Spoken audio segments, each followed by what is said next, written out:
Susan, we're just waiting for the cue for it to be on, and I'll call the meeting to order, and we'll do our little roll call, and I'll explain the process, and then I'll prompt you when it's time to start.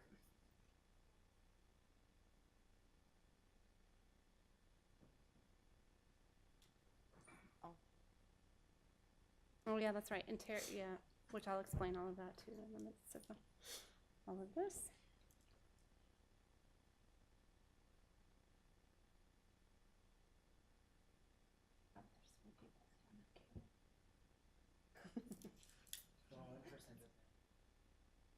Okay. So it's having the watch party at their house. Yep. Okay, we're up. All right. I would like to call the special meeting for the Des Moines School Board to order for Monday, December 17th, 2018. Please take the roll. Here. Ms. Ellsburn? Here. Ms. Delagardelle, Shelley? Here. Ms. Caldwell-Johnson? Here. Ms. Anderson? Here. Okay, the first item on our agenda is to interview the 5 candidates who have applied to fill the vacant District 3 seat until November. Candidates will be interviewed individually, and their order of appearance was determined prior to this meeting by a random drawing. The order is first, Susan Griffiths; second, Carl Voss; third, Dwana Bradley; fourth, Suzette Jensen; and fifth, Jay Peterson. Each candidate will have 30 minutes to answer 7 standard questions. Ms. Caldwell-Johnson will be the timekeeper for the evening. She will give notification of the halfway point and when there are 5 minutes left to go. So now we will begin with our first candidate, Susan Griffiths. As a reminder, you'll have 30 minutes to answer 7 standard questions. You do have the questions in front of you, but each board member will prompt you. I will start with the first question, and then when you're finished, the next board member will go. And then again, Terry will give notification of the halfway point and with 5 minutes left to go. Do you have any questions about the process? Great. So I will start off with the first question. Tell us about yourself, including whether or not you voted in the last school board election and why you would like to serve on the Des Moines School Board. Thank you for the opportunity. Avid supporter of the Des Moines Public Schools and have been involved in the schools at a base level for years. And it started with my children being students in the public schools and offering assistance in the schools by involvement in the PTAs and various committees that were inside the schools that need-based committees where they needed parent involvement and community support. So that was the jumping off point for me to become active in the Des Moines Public Schools. In addition, yes, I voted in the school board. I'm actually a poll worker, so I most always will vote absentee so I can work at the polls.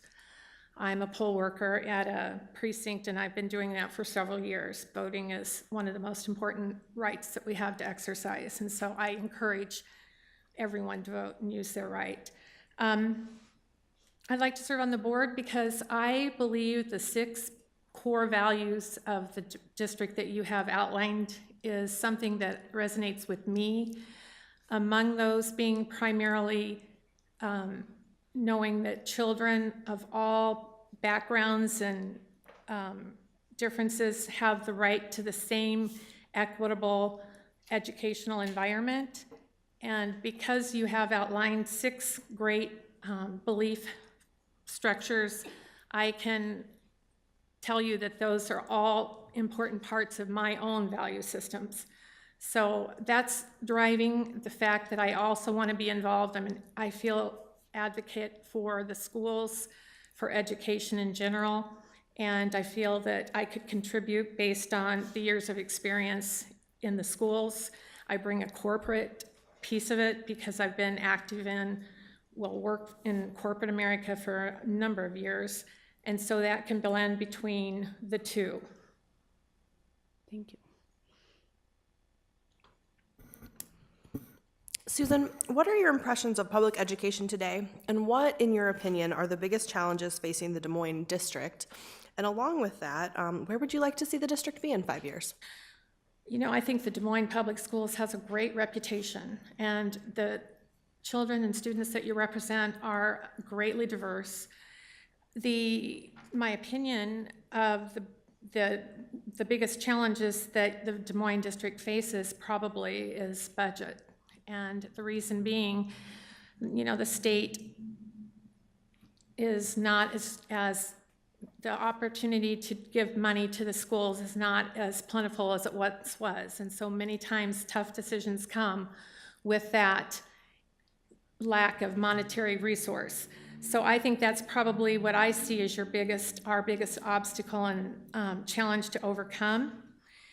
You know, I see this district thriving in 5 years. I see that the student body, the students will be more diverse. They will be more technological savvy. They'll need more innovative learning. And they're going to need a backbone of a district and a board that recognizes that, you know, education changes. And I think we're all up to the challenge here.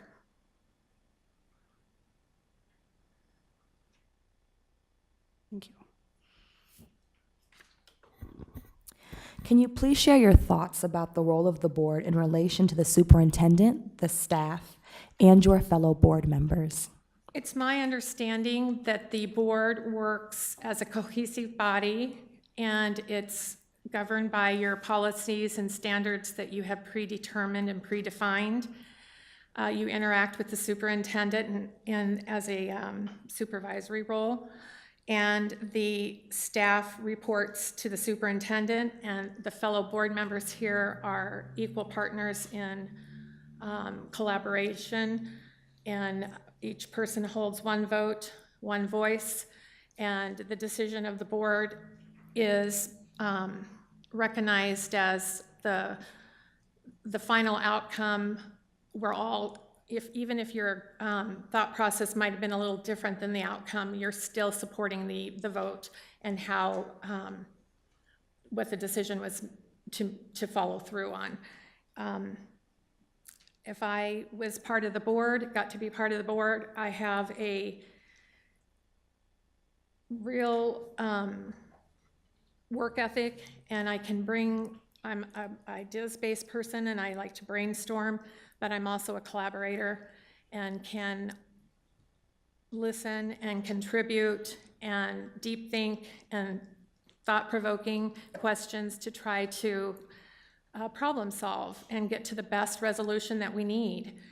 I'm respectful of others. I operate with a personal attitude of positivity and hopefulness. I'm faith-based, and I believe that I could contribute as an individual. I'm an individual contributor and work cohesively with this group.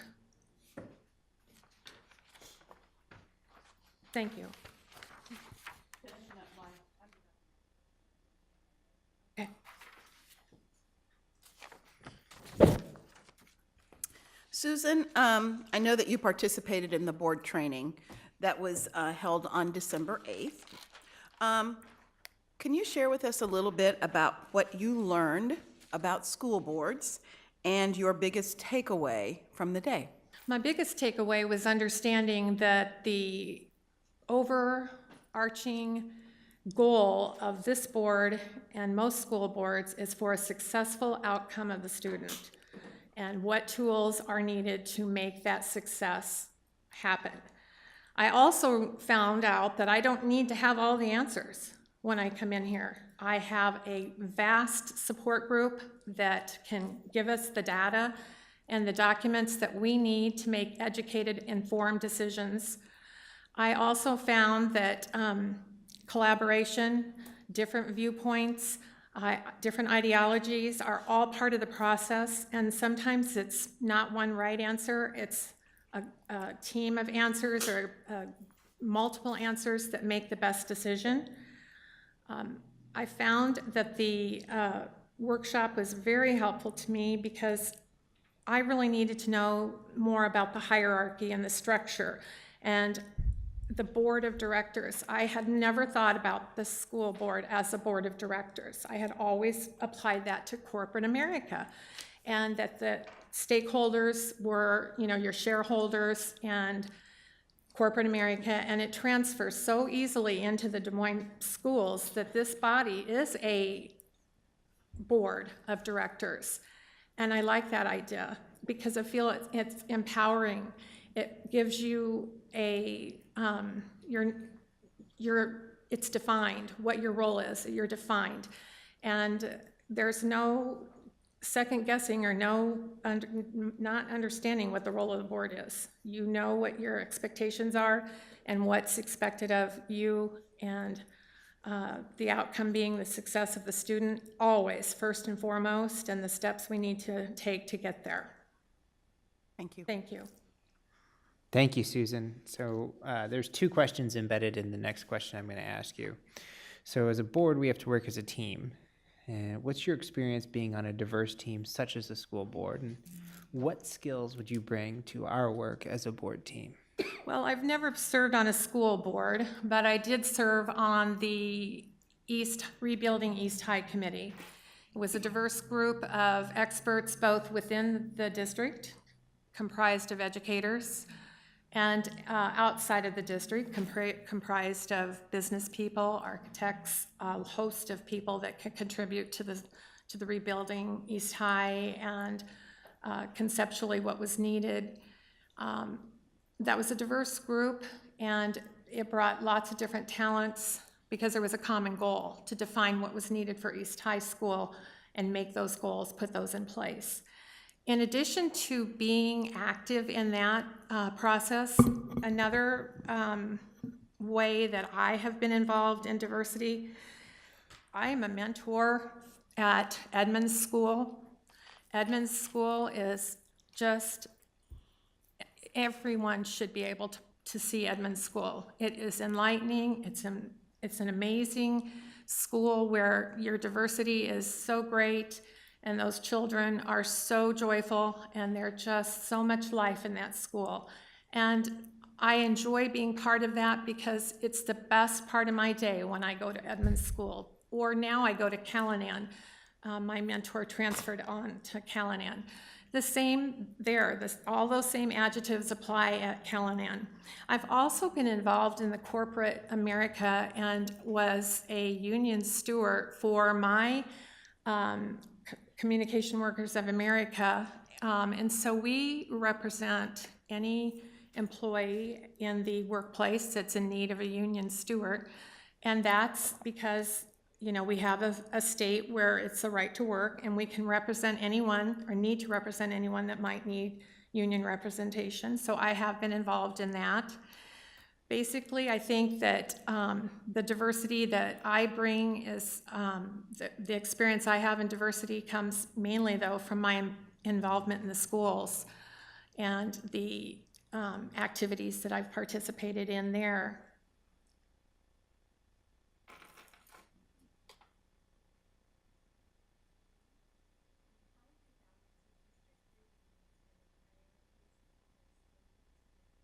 Of the entire school district. Forgot my glasses. I think they're synonymous. I think that District 3 is a part of a greater community, and you would understand that each district is equal here in this district.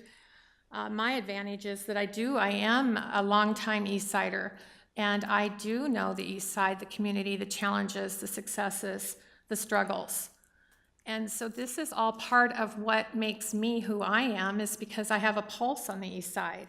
I know what it's like to be on the East Side, and I understand the needs. But having said that, the dialogue is important. You never know. It's changing what you think may be needed and is needed. You also have to be open to residents, individuals coming to you with suggestions, ideas, concerns that you can channel to the appropriate people and let them know that these exist. What can I do to impact those? It's not really my place to impact those, but it is my place to relay concerns and suggestions on to see if they can be implemented. the priority is that we all need to maintain that overarching goal of successful outcomes for students in our schools. So that would be the number one priority.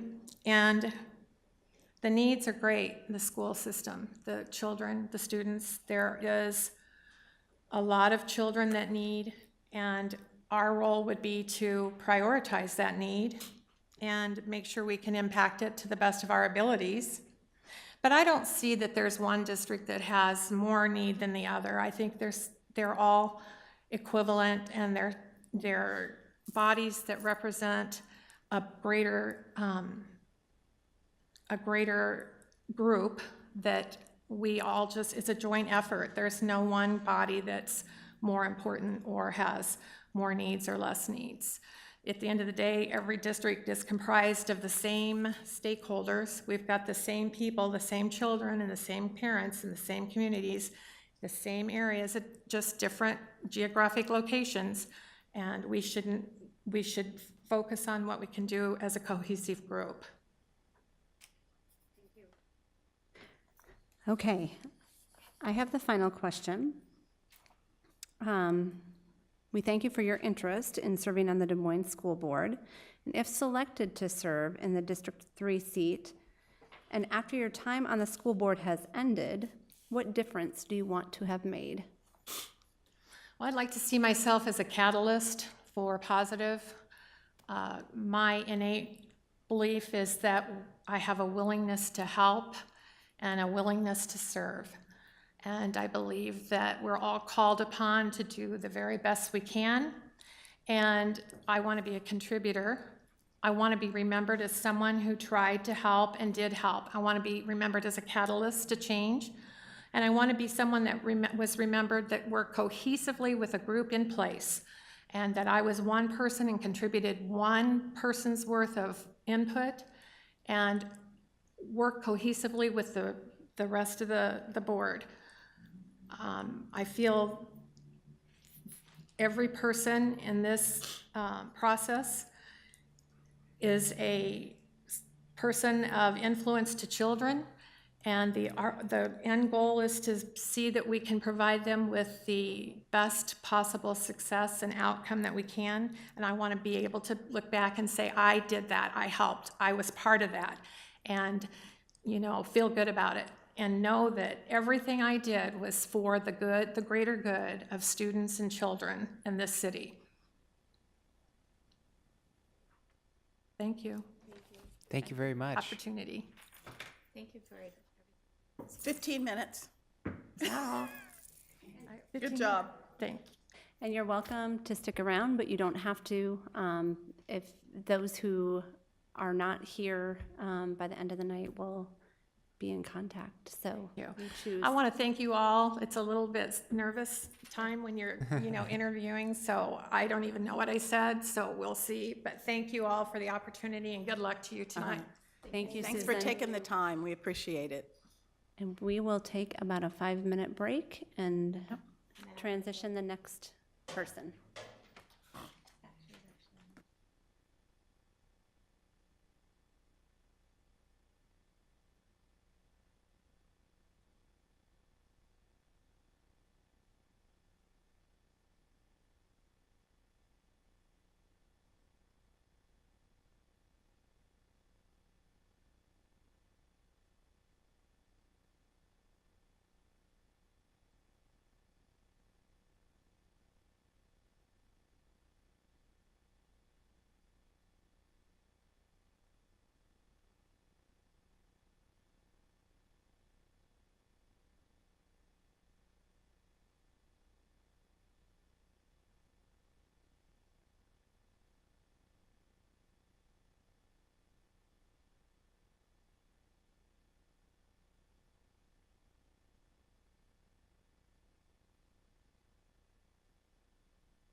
Okay, we will now move to our second candidate, Carl Voss.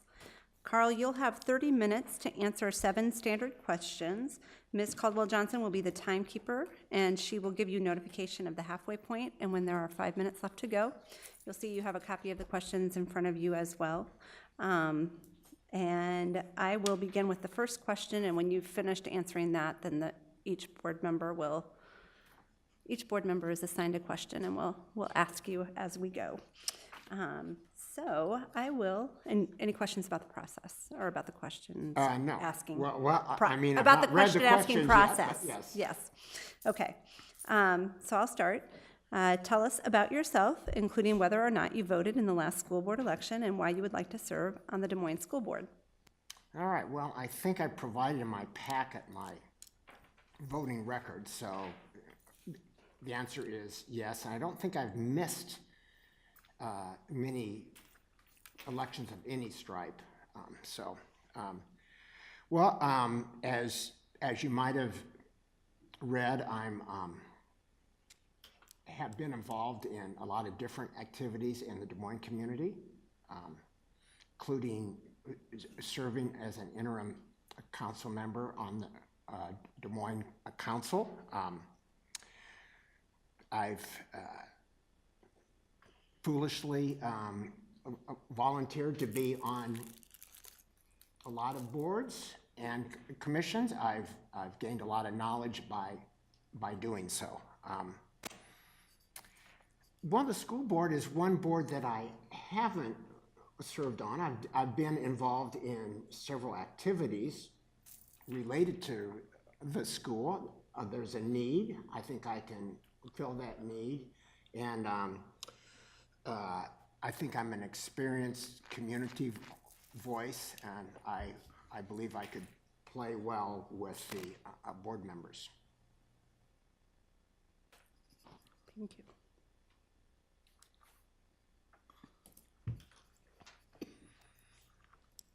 What is your impression? Sorry, I can't read this evening. What are your impressions of public education today? What, in your opinion, are the biggest challenges facing the Des Moines district? And then to go along with that, where would you like to see the district in 5 years, Carl? Well, I learned a lot from the 6 or 7 minute video clip that's on your website. Terry, you were a spokesperson on part of that, and the challenge of funding with state government, I think, is huge. I think public schools do a wonderful job with their education, and I think the challenges that the school district will face is trying to keep the standards high with a limited budget in the current environment where 0 or 1% growth is pretty enormous. The Des Moines School District has represents the community well, I think, in terms of the ethnic groups. And let's see, I think it's like 41% white, I believe. Is that correct?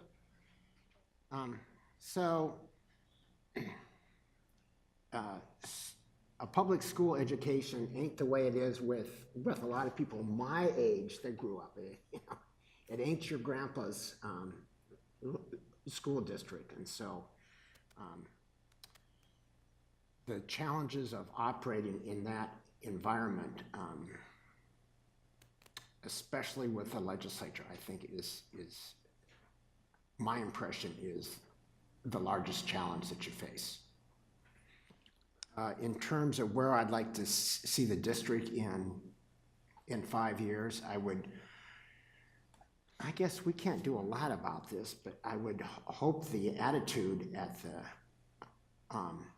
in the rotunda would change.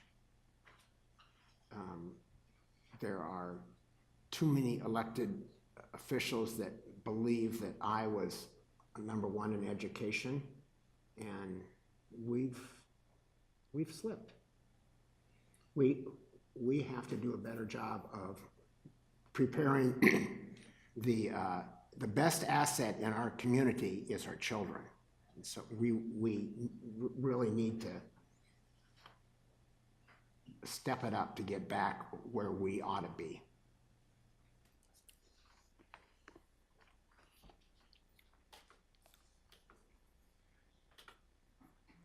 All right. Can you please share your thoughts about the role of the board in relation to the superintendent, the staff, and your fellow board members? Terrific question. Well, so I'm trying to get my head around the language of policy governance. I like the structure. I've served on a board, city board that was pretty much unstructured, kind of free-ranging. I think I can work in this environment. I'm up to the task. I get the board is responsible for the ends, and the superintendent is responsible for the means. From the workshop that I attended 10 days or so ago, I think, one thing that really struck home for me is focusing on 4 goals. So those would be ends, right? Student expectations and keeping our head in the game as far as the expectations. I think that's a worthy endeavor. I think I can handle that. I think that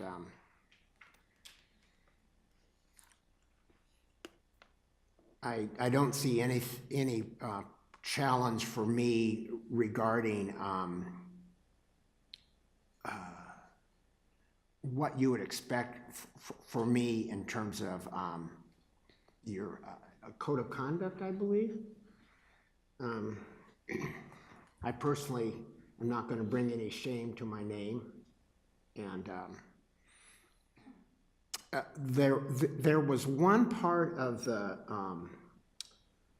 policy governance that I didn't quite understand, and I think I got a clarification from Cindy about that. It's a lot of the structure and how you work with the superintendent is about concerns, and concerns for the staff, and concerns kind of like, well, time out. Like, what if someone is doing a good job? You know, how can the staff member, can you just tell a high school art teacher that they had a fabulous art exhibit, student art exhibit, that the concerns say that you have to go to the superintendent first, but doesn't say exactly, well, how you applaud someone for doing a good job, or the superintendent. So it's about concerns. And so I know there must be time to applaud, to have bouquets instead of brickbats. And I'm going to have to learn how that all works, but I assume that we would be free to congratulate a staff member on doing a great job. I didn't see in your policy where that is written, but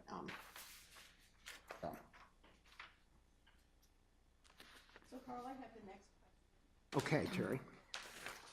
I know that you participated in the training held on December 8th. Can you please share with us what you learned about school boards and what your biggest takeaway was as a result of having participated?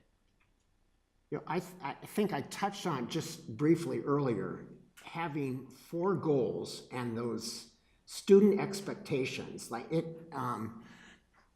So I didn't have a realization before that meeting, like, okay, you're not involved in in transportation ain't your job. That's the superintendent's job. And so what, you know, it's kind of interesting I chair the Des Moines Transportation Safety Committee, and there's a school board representative on the committee, and she was talking about the shortage of bus drivers. And kind of, well, yeah, do I have to worry about that? Well, no, I don't. I just have to focus on 4 goals. And that was enlightening to me, actually. And I had just a snapshot of what the policy governance was before I came to the meeting, but getting in the, well, I don't know that we're in the weeds, but getting an introduction to that topic was a good takeaway for me, so. So I have the next question, and there are 2 questions embedded in this question. So as a board, we have to work as a team. What's your experience being on a diverse team, such as a school board, and what skills would you bring to our work as a board team?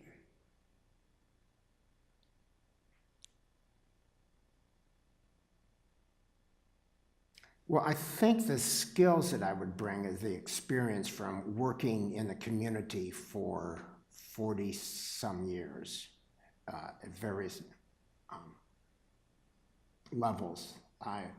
By training, I'm an editor, so I'm a fairly decent writer and editor. As far as diversity, well, I guess I would fill the old guy role.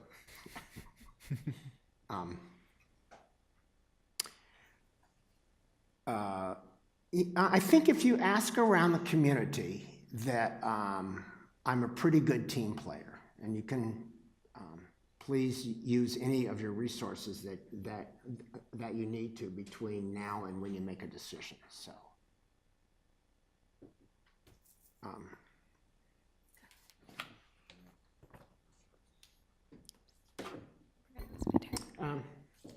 well, I think that's a concise Thank you. answer. So, Sure. Thank you very much, Carl. All right, let's see. How would you balance the District 3 needs and priorities against the needs and priorities of the entire school district? well, as I understand it from your documents, I'm supposed to be a sounding board for District 3. So be available to help clarify if, let's see, owners, right?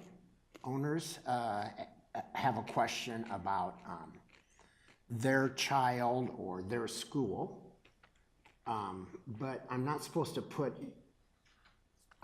District 3 above the overall good for the entire school district, as I understand it. So I've lived in the what's now District 3 for 18 plus years, going on 19 years. Represented some of those people, some of the residents briefly while I was on the council. So here's my vanity license plate.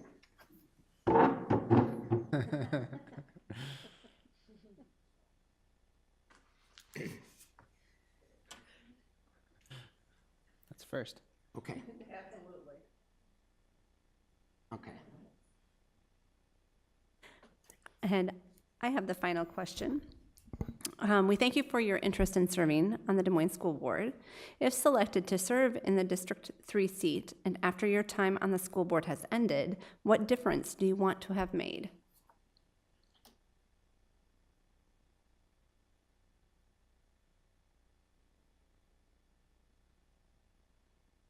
Well, so this is roughly, if chosen, would be about an 11-month term on the board, so I don't expect to, and you should not expect from me to hear a lot of ideas or things that I want to accomplish. I think staying the course, and if I can do, I guess, have a hand with the other board members in meeting those ends, the expectations, I would love to have a hand in that. I guess one interest that I have is school routes and safe routes to school, and I know that through approving the MOVE DSM plan, there are 13 miles of sidewalk gaps that are on school routes, and that's really a shame that we've let things go as far as school routes. There are 45 miles of gaps in sidewalks within a quarter mile of schools. So now those dollars are going to have to come from City Hall and not from the school board. But the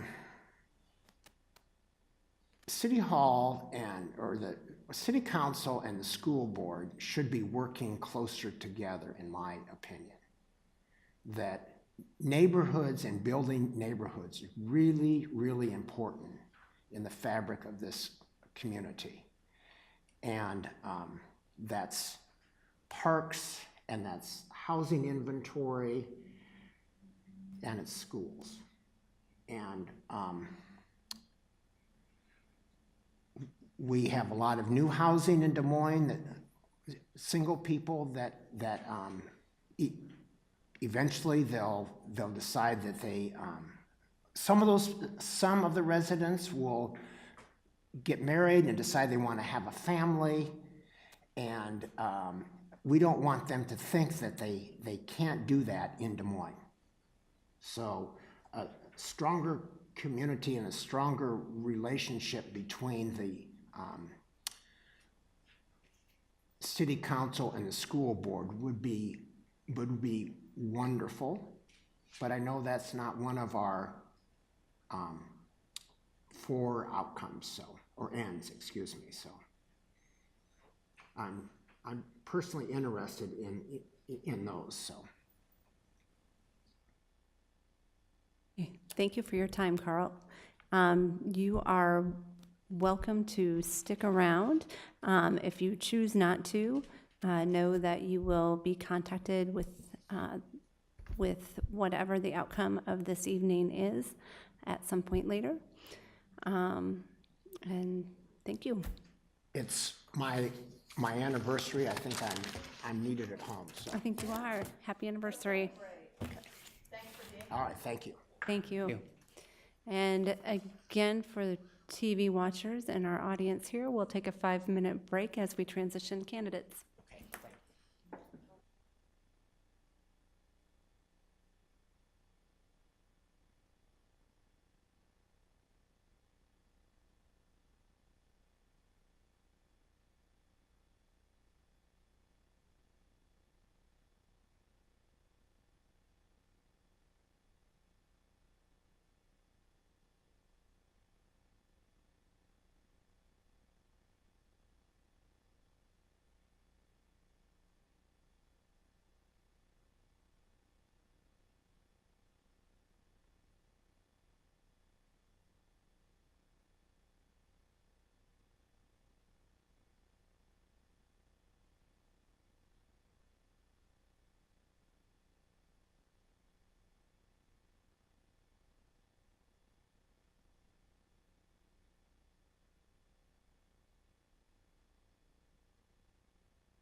Okay.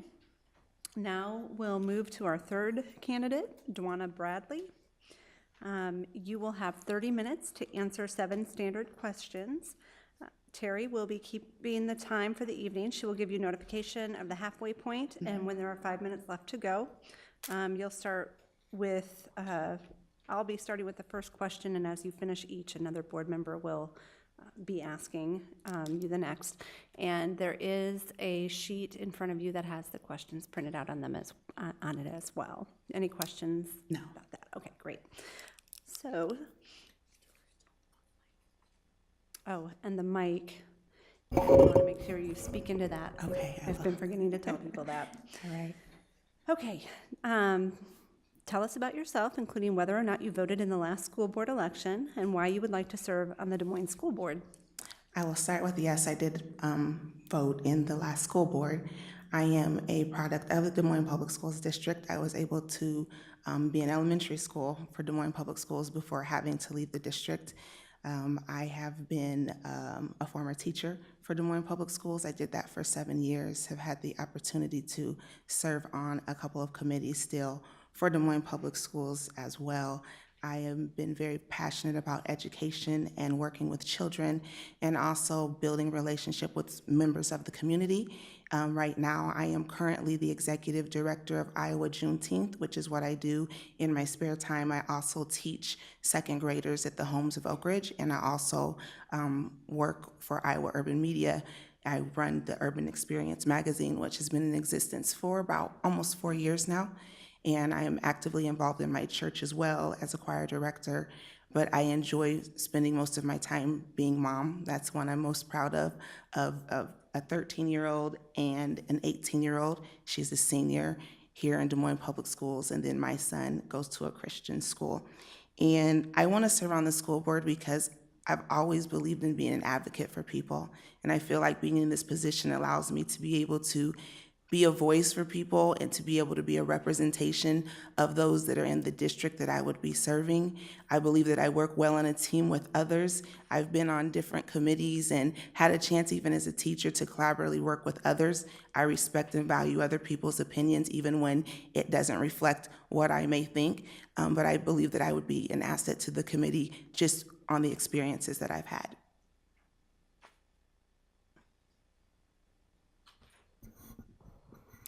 Hi. Hi. What are your impressions of public education today? And what, in your opinion, are the biggest challenges facing the Des Moines district? And then kind of along those same lines, where would you like to see our district in 5 years? Well, I think public education is vital and important for all students. I think it is important that every child has the opportunity to learn and that they have all the resources that are needed for them, not only for the children to be able to learn, but also for teachers to have the resources that they need, because we know that they are making the biggest impact in the classroom. So I believe that is very important first and foremost. I think the challenges that the school district are facing, I have to say, for one, the school district has come a long way from the 7 years even that I have been a part of the district and to seeing in the direction that you're going right now. I really am an advocate for my students of color. I'm just seeing that there are issues within test scores and the achievement gap and the widening of that, and that is very concerning for me. And I believe that even though that might be a challenge right now, it is something that I believe that we can improve upon. There are things that we can do within our schools and within this district to be able to make that gap to where it is not so far apart. So I see the district in the next 5 years being a place where you're welcoming everyone, where there are more teachers of color in the classroom, where there is the achievement gap is starting to not be as wide, where everyone will have the opportunity to education and will find ways to be able to fix the issues. So I don't see this as being something that is bleak, but I believe that working together we'll be able to create things and put things in place that will allow all of our students to be able to achieve and do their best and be successful in whatever next step in life they go into.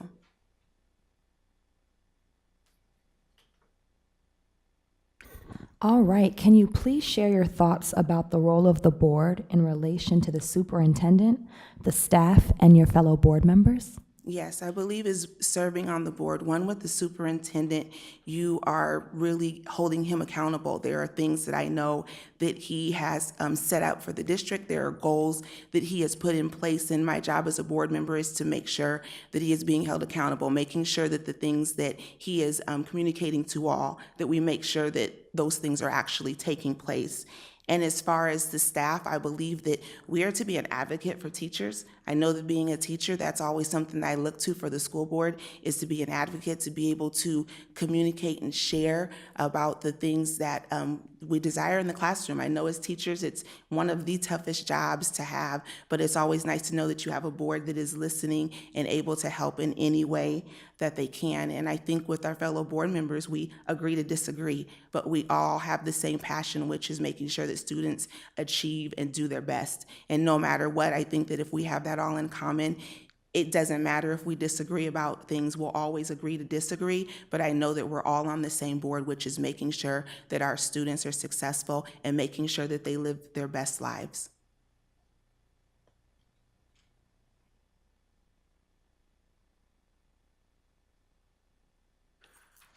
Dawn, I have the next question. Yes. I know that you participated in the training held on December 8th.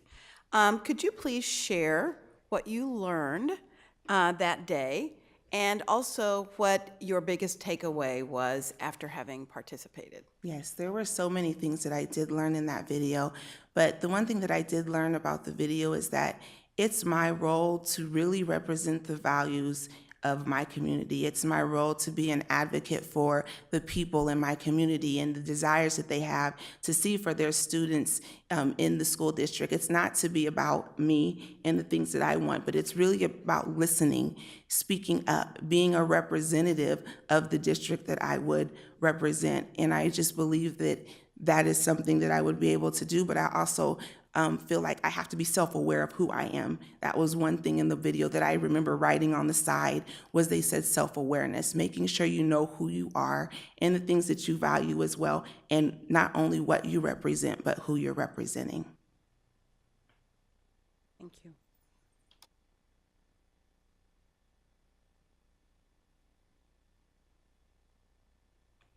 All right, so I have the next question, and there's actually two questions within this question. So as a board member, we have to work as a team. So what's your experience being on a diverse team such as a school board? And what would you bring to our work as a board team? I've actually had the experience of working on several teams. I'm currently a part of the attendance committee right now, and I've been also on the stakeholders committee. Now it was the equity committee at one point in time. Now it's the stakeholders committee, and I've also served on teams when I taught different teams in the schools, and I'm able to work collaboratively with others. I'm able to value every person's opinion and value just hearing what they have to say. I don't expect everyone to agree with me at all times, but I know that it's a part of the process that we're all on the same team trying to achieve and do the same things. I've also been the executive director right now of Juneteenth, and also working with the board and having to accommodate in some ways. It may not be everything that I want to do, but I know that they all serve with me because they want to see something that is great for the community. And so I think when you have that mindset, and when I have that mindset, is that even though we might not agree, we're going to get to the point to where we're going to make sure that the job gets done. We're going to make sure that we're going to put our students first. And so I believe with the experiences I've had serving on different committees, also being a teacher and serving on the various committees that I did as well, serving as an executive director and working with people on a day-to-day basis. Not only that, working with students who have taught me many things that I hold dear to my heart, that I would be an asset to the board. Thank you. All right, let's see. How would you balance the District 3 needs and the priorities against the needs and priorities of the entire school district? That's something that can be challenging, because I know when you're representing a district, I'm sure there's demands on wanting to make sure that the needs in that district, in that District 3 would be met. But I think it's important to communicate that the things that are going to be done are going to benefit every child in the district and not just people that are living in District 3. And I think it's important for them to know that I value everything that they have to say and will do my best to make sure that their voice is being heard. But I think just to remind that we are a district as a whole, and even though we have separate districts, we come together to represent the entire district. And so that I would do everything that I could, but just understanding that everything that would be taken care of and everything that would move forward would benefit every child in the district of Des Moines.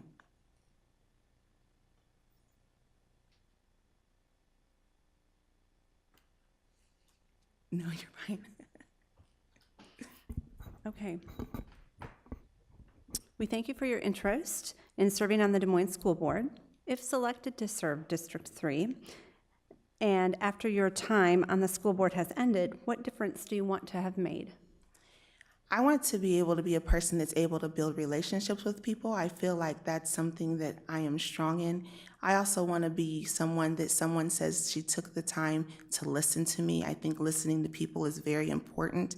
I also want to be someone that if there's people that, can't be at the school board for any number of reasons, but have things that they would like to be brought up, that I could be some sort of voice in that. I just think that it's my responsibility to represent the District 3 well, and I also think that I'm to be an advocate for them. And so making sure that I learn about the things that they value, learn about the things that they need. And so I hope that at the time when my time is up, that people will say, I admired that she listened to me, I admired that she took time out for me, and I admire the fact that she made me feel like I was a part of something.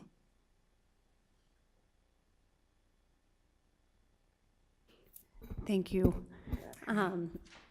You're welcome to stick around, and but if you choose not to, we will be in touch with everyone to let them know the results of our deliberations. Okay, thank you. Thanks again. Thank you. Thank you.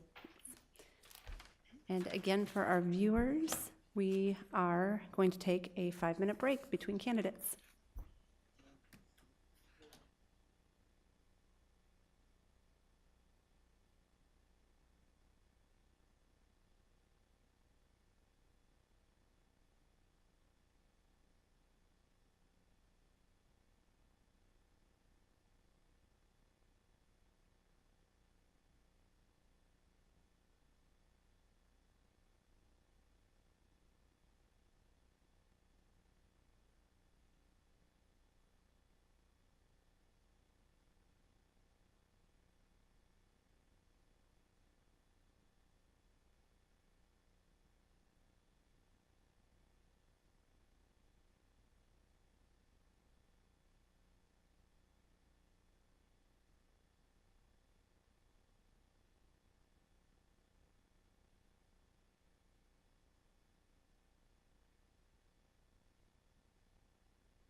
Okay. We will now move on to our fourth candidate, Suzette Jensen. Suzette, you will have 30 minutes to answer 7 standard questions. Ms. Caldwell-Johnson will be the timekeeper, and she will give you notification at the halfway point and when there are 5 minutes left to go. And you have a list of the questions in front of you. Each board member is going to take a turn asking the questions, and I will ask the first question. And before I do that, do you have any questions about the interview process? Will you give me a warning? I'll give you a 15-minute warning. So a halfway halfway point. Okay. Yeah. And 5 minutes to go. Yep. Okay, so I will go ahead with the first question. Tell us about yourself, including whether or not you voted in the last school board election and why you would like to serve on the Des Moines School Board. Yes, I voted in the last school board election. In fact, I tried to vote, well, I have voted in every election for many, many years. I can't tell you how long. But I have to tell you that as a young person, when I first moved back to Des Moines, when my husband got back from Vietnam, I didn't know about all these elections. So there would have been several years that, early on in my life. But once I had children in school, voting in school board elections became very important. And then I, just happened to have friends. I got involved in PTA and got to know some of the school board members. And over the years, I helped other people get elected to the Des Moines School Board. I ran a lot of campaigns. Sometimes kind of I was a shadow campaign director because of my involvement in PTA and not wanting to be public. But I did help a lot of different candidates over the years with their campaigns for school board. My interest in public education, I think, goes back to my own experiences as a child. I actually started school in the Des Moines schools, went to Bird School for a very short time. We had moved here from Georgia, and in Georgia they didn't have kindergarten. And so they wanted me to go to kindergarten again, and I was the oldest in my family and typically, more than ready to be in school and to learn. And my mother finally convinced them that they should move me into the first grade. Well, they did. But they put me in the bottom reading group, and I wasn't a very happy child. But we moved to Norwalk, and in Norwalk, they allowed me to go into the first grade. I had help from high school girls. My mother helped me at home, and by the end of the year, I was at the top of my class. So I went to school in a small town school in Norwalk, then we moved to Indianola, and then we moved to a farm, and I went to a country school. And then I rejoined the Des Moines School District for my 8th grade year at Lincoln High School. It was Lincoln Junior and Senior High School, and went to Lincoln for 5 years. So I completed my education in the Des Moines Public Schools, stayed in the Des Moines area, went to Grandview, and met my husband at Grandview. And after some college and some Army for him, we settled in Des Moines. And so I've been a resident of District 3 since 1968, and have had close connections since my children started school. I became a room mother and kept on going through all the ranks of PTA and doing a lot of different projects for schools. And I think I co-chaired a campaign in 1989 for the first bond levy and tax extension for, let's see, what was it, the 67.5-cent levy? I can't think of what it was now, but for construction on schools, and it was the first that had been done in many, many years, and we managed to get it passed by 70%. And the following year, I ran for the Des Moines School Board. I served 2 terms. I left the school board. My husband and I had lost a child in 1989, and so my being on school board and his doing other things was really healthy for our life, being busy. But he was traveling a lot, wanted me to travel with him. He was racing cars. So I decided that it was time for us to spend more time together as a couple, and I left the school board, but my caring for the Des Moines schools never ended. And I've stayed in touch. I've stayed in touch with these people back here. Talk to them every once in a while. If stayed involved in school board campaigns, if stayed involved in other issues, I still read about education. I'm reading a book now about school law at the federal level. So it's a love and a passion that I've had for many years.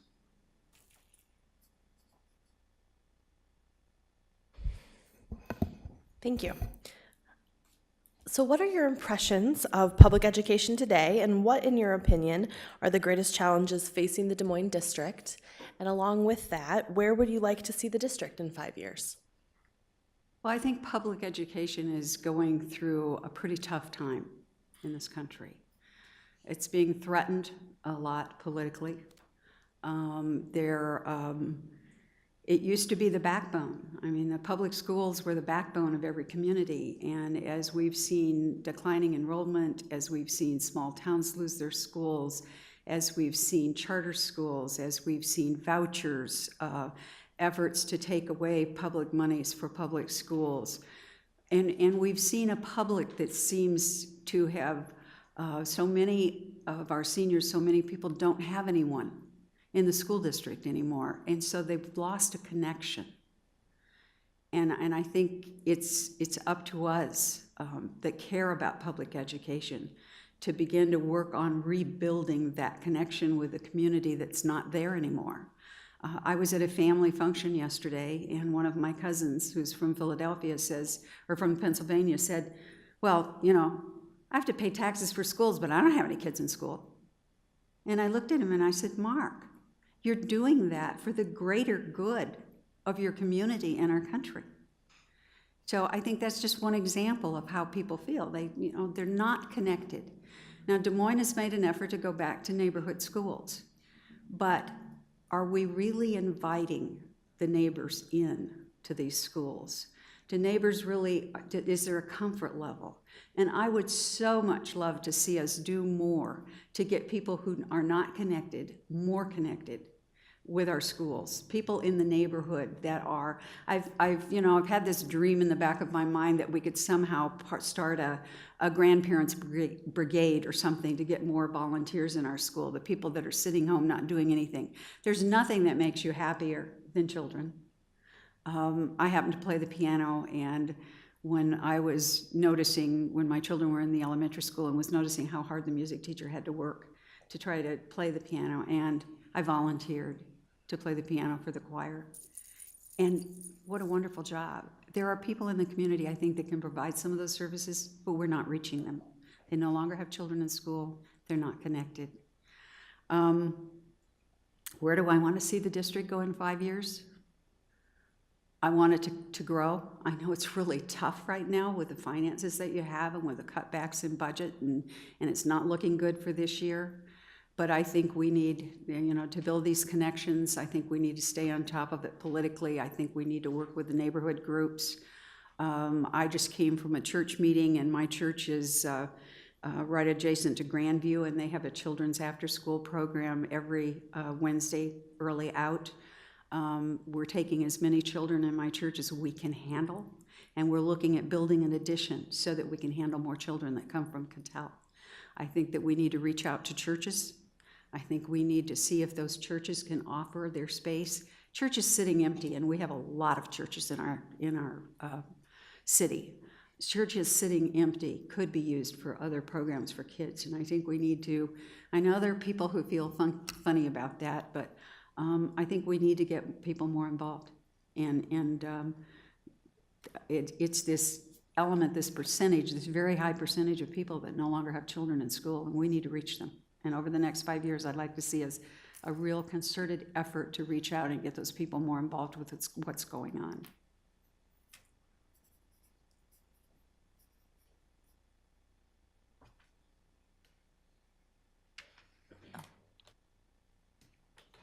I got caught up in writing and thinking.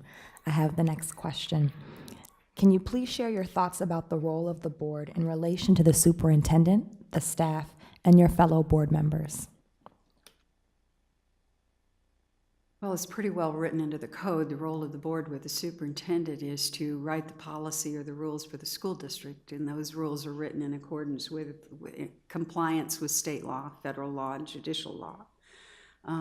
That's the board's responsibility. And then the superintendent, you work with the superintendent to establish how you're going to implement the policy that the board establishes. The role is to let the superintendent be the administrator of the school district and let him work with the rest of the staff. but to evaluate him annually, him or her, annually, and make sure that you give them the direction that you want.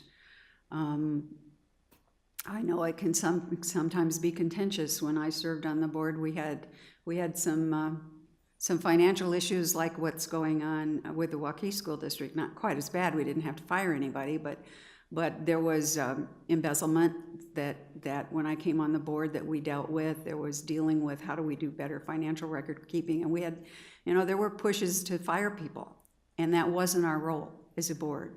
Our role was to work with the superintendent to correct the problem and not to attack another administrator in the district.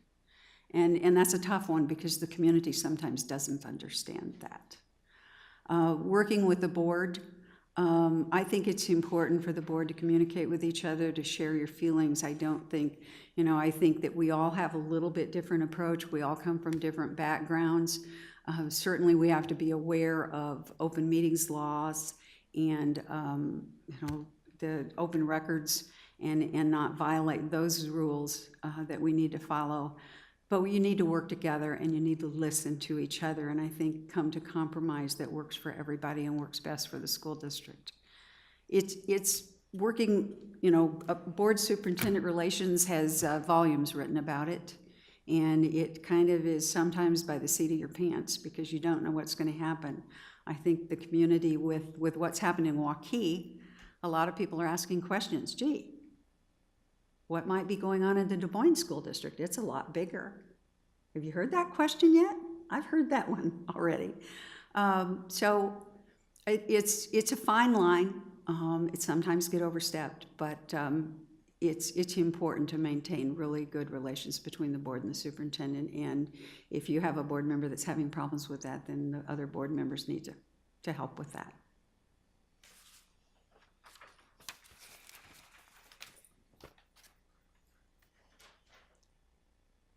Suzette, I have the next question. On December 8th, we had a board training, and I know that you were traveling back to the U.S., I think, from Costa Rica, maybe? Correct. But can you share with us, if you had a chance to watch the video, what you learned about school boards and what your biggest takeaway from the day may have been? Well, I'm going to apologize because I have not had any time to look at the video. Okay. I have gone online and what I can to look at the Iowa Association of School Boards website and the National School Board Association website and look at some of the materials there that I can access. They've changed all that, so it's not all public access, but to look at some of the things that they're looking at in their training line for board members, which are very consistent with the kind of training that I got, as a board member. I think training is important. And I think board members who don't take advantage of what's offered them, I think that's pretty sad. And I think we've seen some of that. The Des Moines School Board's always been good at availing itself to the training that was available and doing the extra above and beyond to make sure that they know how to operate and how to get things done. And so they're learning about what's new out there. And so I think it's important. I would avail myself of the training that was available. I know things have changed since I left the board. Thank you. Okay, so I have the next question, and there's really two questions embedded in this one. So as a board, we have to work as a team. What's your experience being on a diverse team, such as a school board, and what would you bring to our work as a board team? I bring my experience. I think I pride myself in having been a leader in a number of different organizations over the years and have been a person who has tried to build those organizations. I'm a strong believer in building leadership and not coveting leadership. You don't build a strong organization by coveting leadership to yourself. I believe encouraging people to do different things. I believe in helping people who are struggling. When I became the citywide PTA president, I wanted a board that came from all around the city. and I reached out to different PTA leaders. I visited every single school in the Des Moines School District and introduced myself to every single principal and delivered their PTA packet to their office, and then I would call their PTA president and say, your PTA packet's at your school office, please go up and see your principal and pick it up. And I made an effort to build and to do some different things, you know, when I was involved in PTA. When I was on the Des Moines Park Board, I served on the Des Moines Park Board for 16 years. I finally resigned because I'd served on that board longer than anybody had served on any city board in Des Moines, and I decided maybe it was time to look at doing something else.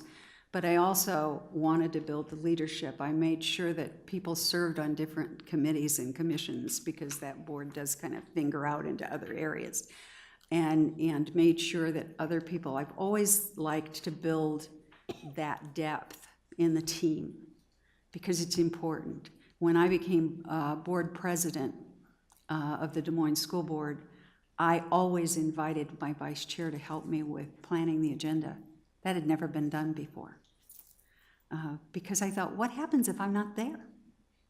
You know what it's like to sit in that board chair and to run the agenda, and if you haven't helped plan it, and all of a sudden you're there, it's not very fair. So I consider myself a team builder, a team player, and I like to help with growth and depth and training and encourage people. 15 minutes.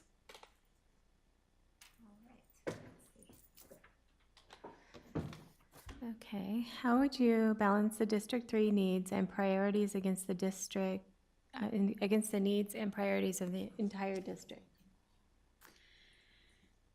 Well, District 3 is an older area of town, East High School being the oldest high school west of the Mississippi. North High School, the attendance area, is a big part also of District 3. Those are two schools with lengthy histories and communities that are generational in the neighborhoods that are in District 3. The one concern I have with District 3 and comparing it to other areas of the city is the number of large, very large elementary schools. I know there's a new elementary school that's going to be built there. We've lost more schools than any other area of the city, more elementary schools in District 3, and that concerns me. I do know that the area has been very blue collar, but it's changed a lot. We have a lot of Hispanics that have moved in. We have a lot of other nationalities that have moved into the east side of Des Moines than used to be there. So that because of the housing that's available, it is different. Now, one of the pluses that I think that we have is we have Grandview University right smack dab in the middle of that district, and I met my husband there. I went to Grandview, and I know Rob works there. I think there's a lot that Grandview has to offer that they're not doing. They're doing some reaching out, so I think that there's some things that can be done there. I think that we need to definitely get the neighborhood groups more involved with the schools and some connection there. I drive by Goodrell Elementary School a lot. I drive by Phillips, and I drive by on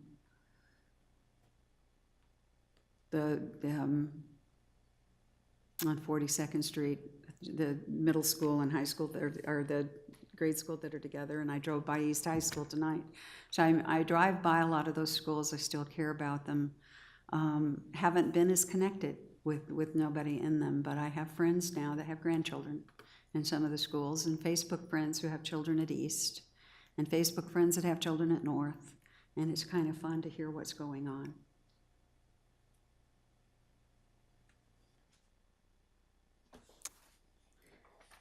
Okay. Suzette, we thank you for your interest in serving on the Des Moines School Board. If selected to serve in the District 3 seat, and after your time on the school board has ended, What difference do you want to have made? I would have wanted to help make the board better. I wouldn't want to distract from the direction that you have set. I know there are a lot of plans in motion. 11-month service on the board, which this entails with completing out somebody else's term. There are a lot of things in play. There are a lot of things that some of you have been working on for many years. I would want to learn from you what those things are, what you're and support them. I don't see any, there's still a learning curve when you haven't been around for a while and you haven't looked at everything that's been going on. There's a learning curve. I would certainly not want to impede the progress that is being done. I ask tough questions. I do my research, and I'd want to be a complement to what you're doing, to help build my District 3 and become more connected. We've been a little bit disconnected on that side of town. I would say I would want to be out in my community, going to neighborhood associations and talking about what's going on and bringing them up to date. I would want to do that for my district and add to the culture of the board in a way that makes schools more important to people who no longer have children in them but are paying the taxes for them. Thank you very much. You're welcome to stick around, but if you choose to leave, know that somebody will be in touch with all of the applicants after our deliberations and decision. Okay? Thank you very again much. for your time. Thank you. And one more time for the viewers, we will take about a 5-minute break while we transition.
Okay, we will now move on to our final candidate, Jay Peterson. You will have 30 minutes to answer 7 standard questions. Ms. Caldwell-Johnson will be the timekeeper, and she will give you notification of the halfway point and when there are 5 minutes left to go. You do have a copy of the questions printed out in front of you, too, for your reference. Do you have any questions about the interview process? No. Okay. Then we will go ahead, and I will start with the first question. Tell us about yourself, including whether or not you voted in the last school board election and why you would like to serve on the Des Moines School Board. Thank you for having me here tonight. Nice to talk to all of you. I moved to Des Moines about 10 years ago, and we have 2 children that are currently in the district, and they both attend Phillips School. They're on Lay Street, and it's a wonderful school, and we are crazy about it. And we've been involved with the PTA there and such, and so I was excited to have this opportunity to come in and fill this spot and serve in that district, and a lot of encouragement from a lot of people asked me to do that. So I did vote in the last school board, and I did watch that process and paid attention to the candidates involved. So I'm aware of that requirement and what it would take if I, got the position and then filled out the remainder of the term and would have run again or try and run for that same spot to fill for that district. So.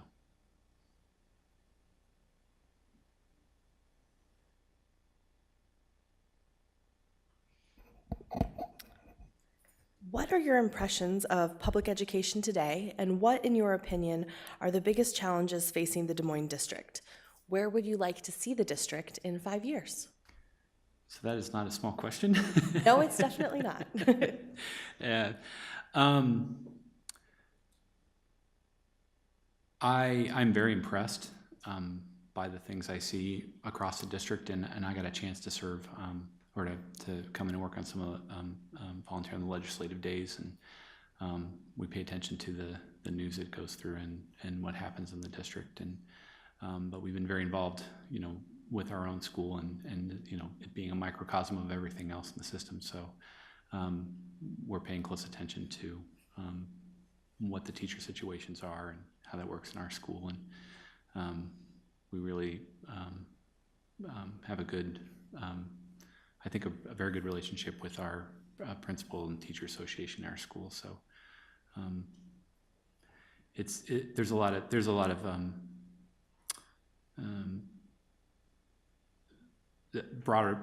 broadly speaking, about education today. I actually work as a library consultant, and that means I get to see public libraries and how they function in Iowa, and I see lifelong learning, but as a consequence of that, you do run across a lot of children and how they interact with public libraries and what they're trying to learn, and yes, traditionally that's reading focused and that sort of thing, but I think in the library world, we get affected by the movement for STEM education, and that's really affected a lot of the things that have happened in public libraries too, and seeing that in schools, the real push to change things, to adapt to a world that we don't really understand what's going to look like, whether it's going to be a job that has a lot of automation, and the traditional jobs of even 10, 20 years ago are going to be disappearing, and we don't know what those new jobs will be.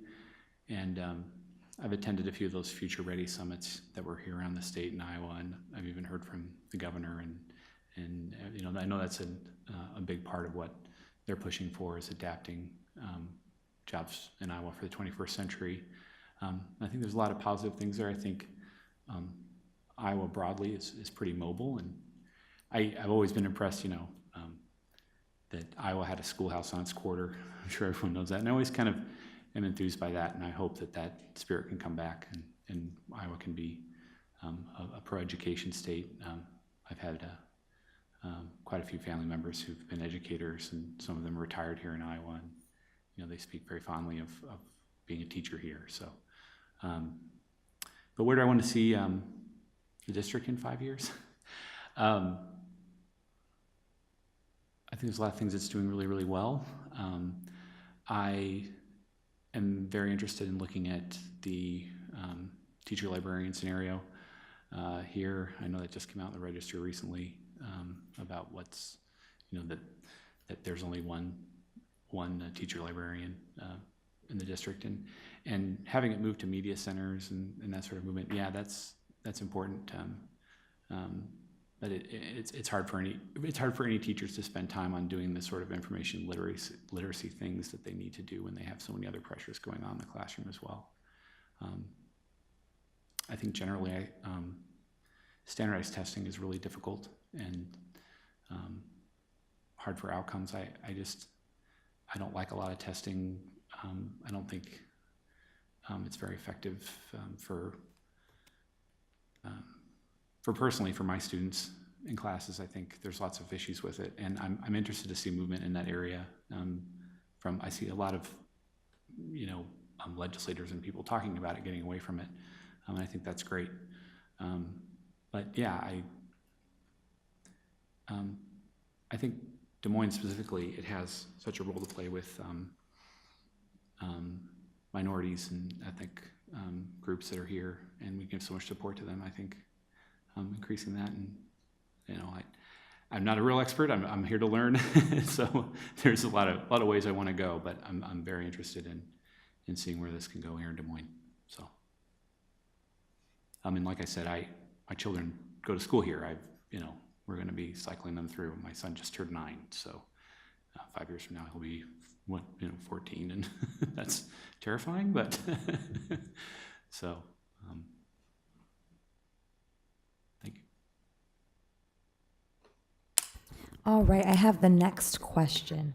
Can you please share your thoughts about the role of the board in relation to the superintendent, the staff, and your fellow board members?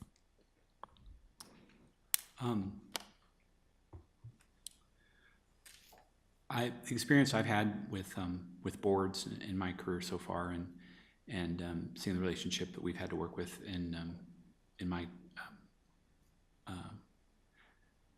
government job, sort of, I've seen that things work really well when a board is there to help supervise and direct those administrators, and without getting too involved in the day-to-day. I think giving them some leeway to achieve those things. I think as long as everyone's focused on the student, working on outcomes, I think you're in good shape.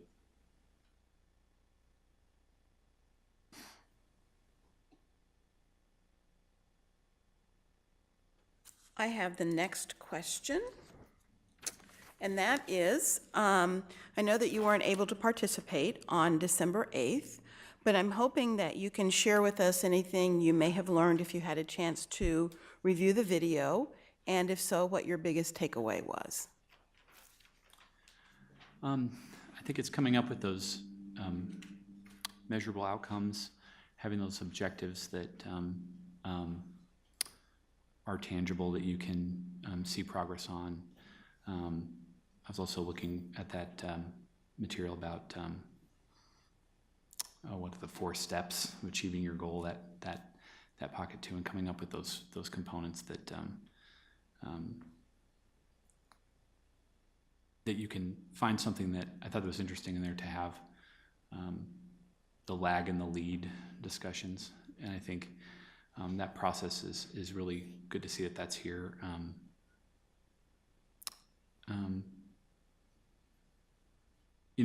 We just went through a big process of writing that at my work. I do work with vision statements all the time. I've done a lot of work on this sort of thing, and I'm glad to see that it was here too, even though it'll be on a bigger scale. So, thanks. All right, I have the next question for you, and there's really 2 questions in here. So as a board, we work as a team. So could you tell us your experience being on a diverse team, such as a school board, and also tell us what you would bring to our work as a board team? Thanks. Yeah, I worked on a board for 4 years for the DART, the Des Moines Transit Authority, and we worked as an advisory role. And so I eventually got asked to be chairman of that board. So and we had to go report to the full transit board, and make these regular reports. And I've been willing to stand up for things on those boards, on those committees, for things I didn't agree with, but also I know how important it is. I've seen a lot of boards and dysfunctional boards in other places that where once the board came to a decision, everybody on the board is going to follow that decision, and they're there, that everyone's there with good intentions, and they're all there for the students in the end of the day. And I think that's really where I'm coming from, is I'm invested in public education. I'm invested in raising my kids here in this district, so I'm interested in directing and helping direct that.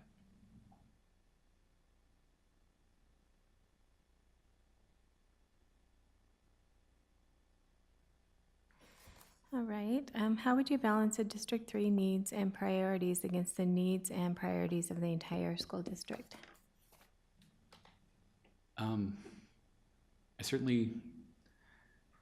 I didn't know how to think about this concept of working just for the east side. I think I want to look at the city as a whole, but I'm very, I've lived on the east side for 10 years now, and I feel like there's some very positive developments coming on that side. I'm very excited about the Montessori school coming to that side of town. I think that's a wonderful thing, and I like to see that innovation. But I want to advocate for the schools on our side as well as supporting the whole district. So I feel like I want to look at Des Moines as a whole as well, but not. Yeah, I really think people have a misunderstanding of the east side in some parts, and I think that's a perception that unless you live there, you don't really necessarily see it or don't really know. And I would just urge people to come on out to Phillips sometime and see all the wonderful kids that are there. They're great. So it's a great school.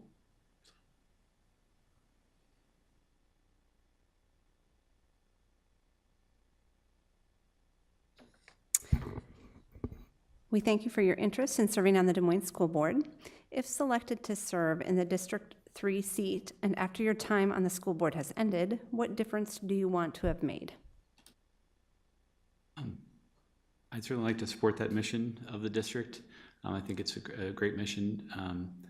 I'd like to really help as much as I can to help people who, students that come through the system, be prepared for the 21st century to be there for those jobs that are going to be there, that are good paying jobs and wonderful jobs you can get out of school, and take some of that, get students excited about doing things like taking those trade programs more than even, not everyone's going to feel like a 4-year school's for them, and it's very expensive, and that's not going to change. And I feel like if I come away improving those, the student outcomes improve, that you could point to something that said, okay, students really did do well with those, going through different, non-traditional ways of, going through high school then college. I think that's wonderful. I think we have to adapt education to the changing needs of the economy and the workforce, and what people's lives are going to look like. I mean, I think there's a lot to be said about an education preparing you for not just a job, but for living the rest of your life. And I'm a product of public education, and I think it's always under assault somehow. We always have to defend it, that it's a public good and it's a wonderful thing. And so that's what I believe in, and kind of what I'd like to take away. So. Thank you so much for your time. We are finished with our interviews. You are welcome to stick around if you choose not to. Someone will be in touch with all of the candidates at the end of our deliberation and selection process. to let them know of the results. For everyone else, we are going to move shortly into our deliberation and selection process. We'll just take a very short break here and then transition into that. Thank you.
Okay, the next item on our agenda is the appointment, deliberation, and selection. The board will be taking some time now to review their notes, and then we'll be using a ranked choice system in which each board member will rank candidates by preference 1 through 3.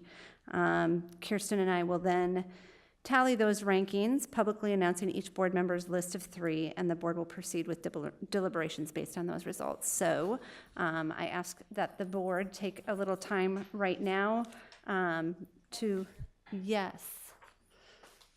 I forwarded late this afternoon, I apologize for that, some information I received from Drew Bracken.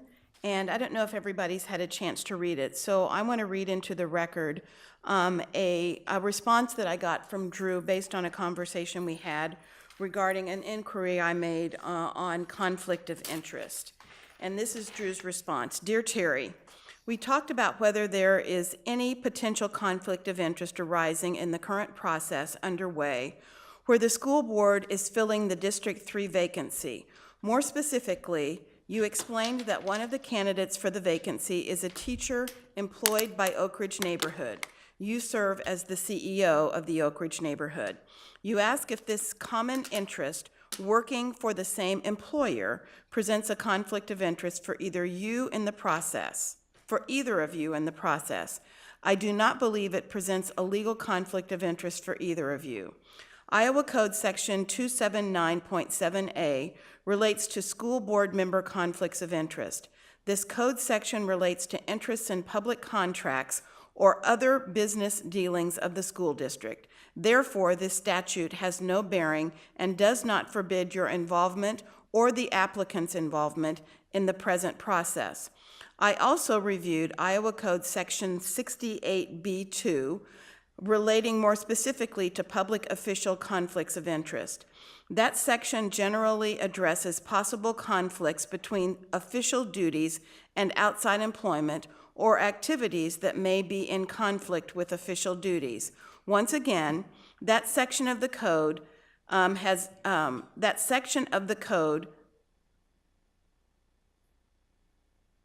have any bearing, I think there's a word missing, on the current process and does not prohibit you or the applicant for the vacancy from participating fully.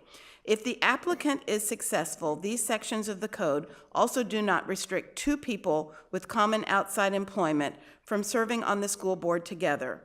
Out of an abundance of caution, I recommend that you disclose during a public meeting relating to the vacancy that you and the applicant work for Oak Ridge neighborhood.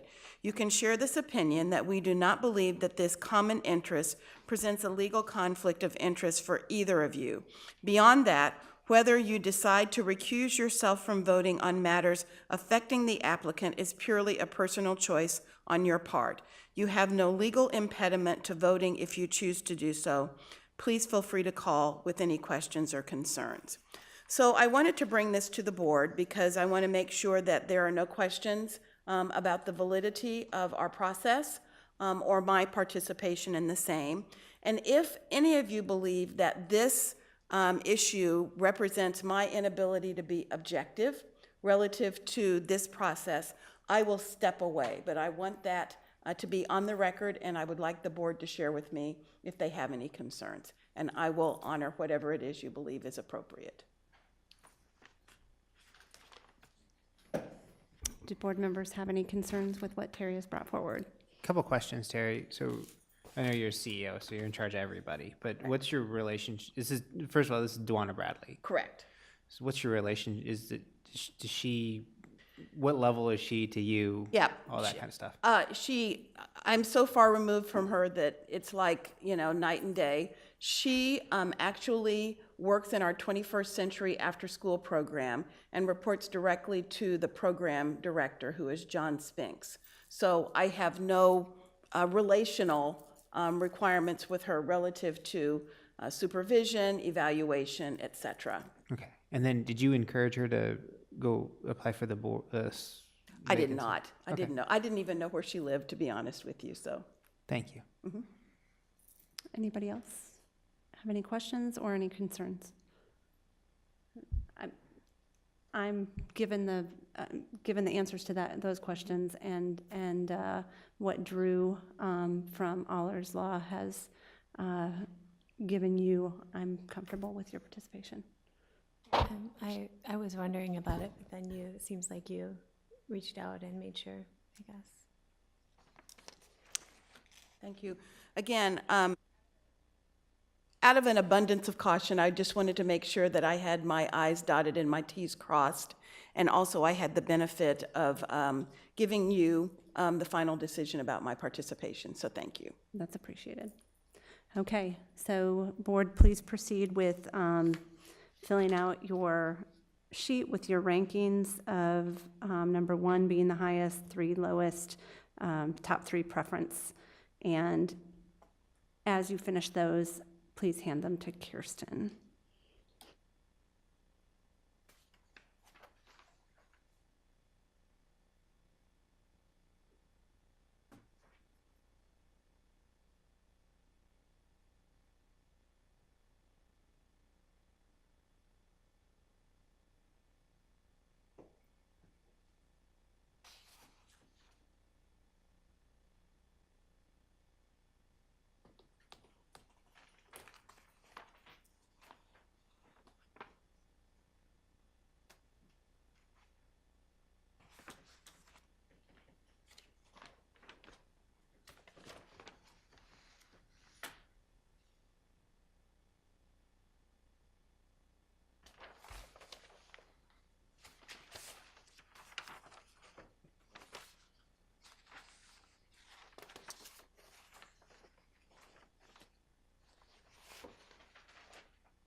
Cindy, can I ask a clarifying question? So we're going to rank these and then we'll report on the scores and then we're going to have further deliberation and discussion, or? Right, so yep, so we will be using a rank.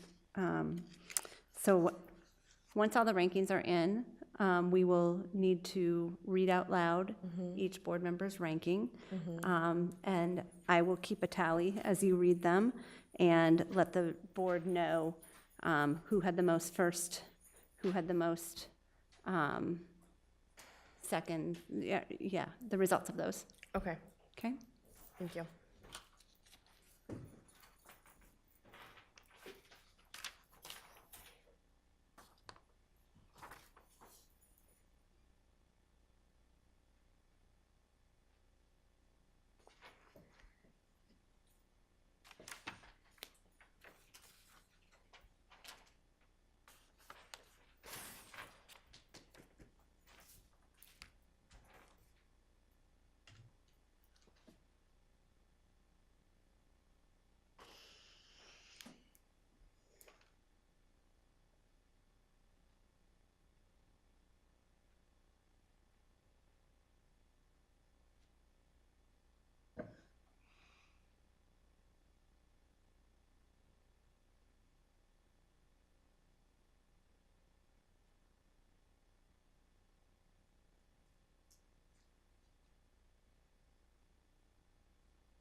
Is everybody done? But okay. No, I'm still thinking here.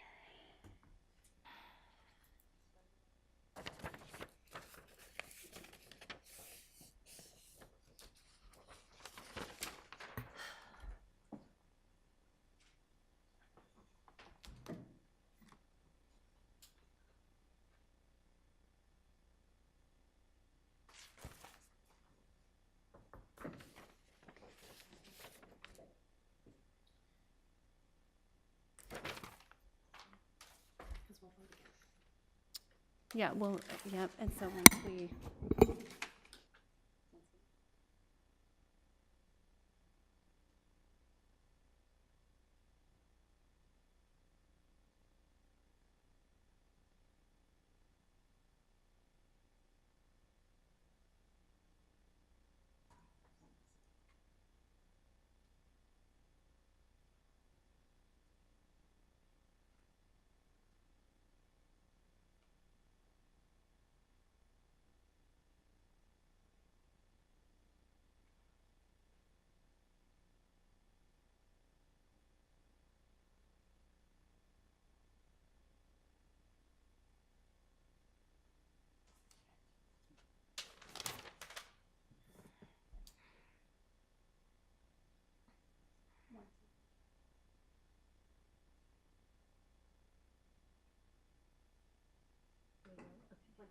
Oh my gosh, can they see? Are we turning these papers?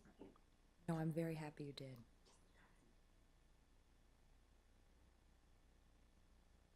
Thank God.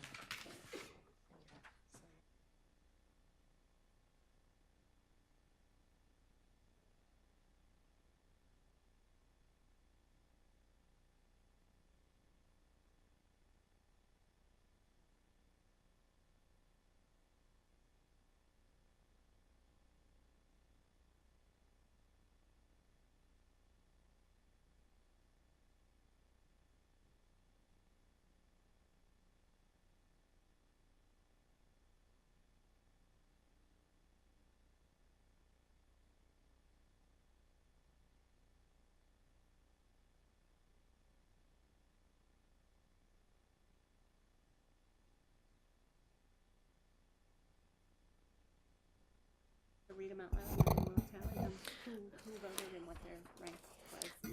All right.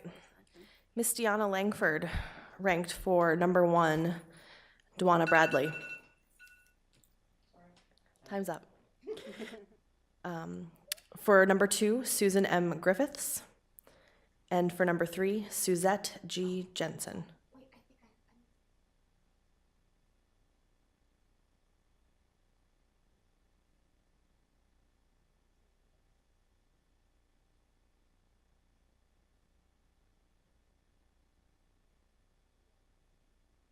Okay. Scratch that. So I'm going to give this back to you, Deanna, and we'll.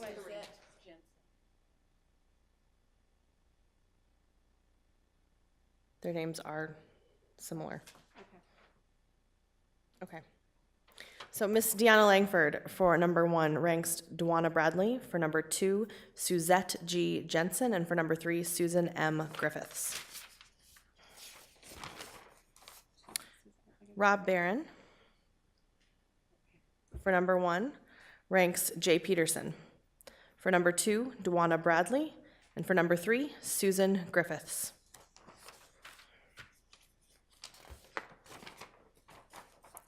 Kirsten Dahlgardell Shelley ranks for number 1, Susan M. Griffiths, number 2, Dwana Bradley, and number 3, Jay Peterson. Cindy Ellsburn ranks for number 1, Dwana Bradley, number 2, Carl Voss, and number 3, Jay Peterson. Ms. Caldwell Johnson for rank of 1, Ms. Dwana Bradley. Number 2, Carl Voss. And number 3, Susan Griffiths. Ms. Anderson ranks Suzette Jensen 1. For 2, Carl Voss. And for 3, Jay Peterson.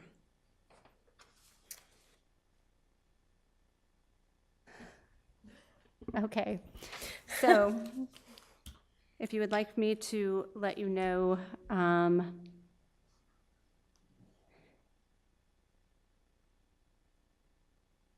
do you want me to read these? Our top preference for number 1, Dwana Bradley had 3 number 1 preferences and 2 number 2 preferences. I guess, yeah. Nope, she had 3 number 1s and 2 number 2s. Susan, Suzette, and Jay each had 1 number 1. Carl had no number 1s. Carl had 3 number 2s. Dwana 2 number 2s. Suzette 1. And then in third preference, Susan had 3 and Jay had 3.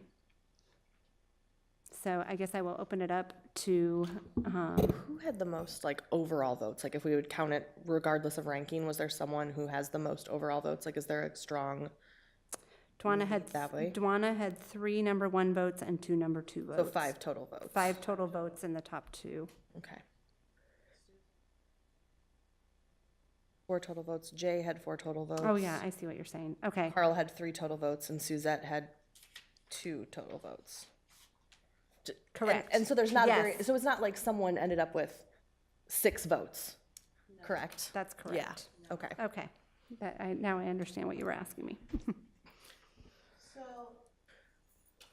I almost feel like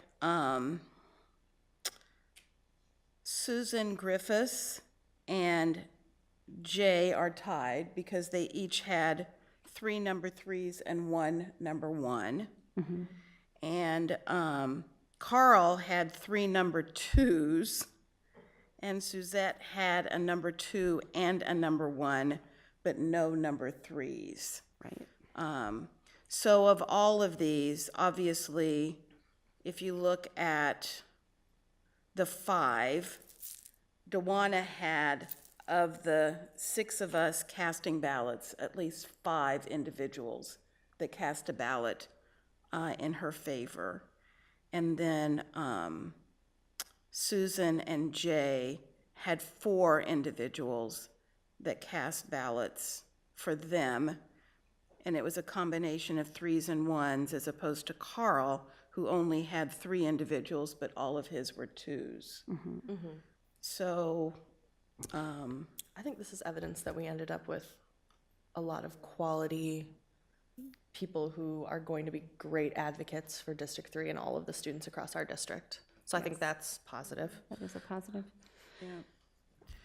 So maybe to get things started, I don't want to be the one to advance the motion, but I'm wondering if someone, just for the purpose of discussion, would consider, based on where we are with the voting right now, nominating Dewana so that we can discuss her.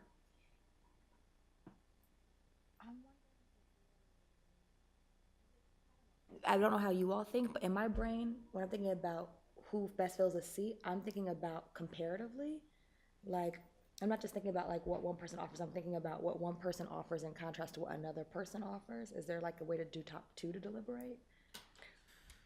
We have to have a motion to accept a candidate, Oh, okay. to discuss a particular candidate. Right now, we're kind of in, we're kind of floating around, and I mean, this is actually the time to talk about when people would compare to each other. Right. If you want to go there. So perhaps don't offer a motion yet if you want to have that conversation and do that right now. But then when we really want to weigh a candidate, then somebody's going to have to move, and we have to just concentrate on that individual. Okay. Sure. Okay. I was just gonna say, I was one of the people who voted for Susan Griffiths as the top, and one of the things that I noticed both from her answers today and the interactions with her on the December 8th session was that she's very eager to learn. She has reliable experience. She had a very strong answer. I think if I look at my notes on the role of the District 3 community, in terms of the whole community, that she talked about it being part of a greater community, how well she knows the East Side, and just the way that she responds to things that are unknown, and some of that aspect that I found her to have one of the strongest answers on that piece. And I think when we're thinking about District 3 and we're thinking about someone who's going to represent a districted seat, I think all of the candidates seem to know that district really well, but for whatever reason, her answer in particular resonated with me. That well, she would it was just the way she phrased it, I think, that resonated well with me. So I will just add that.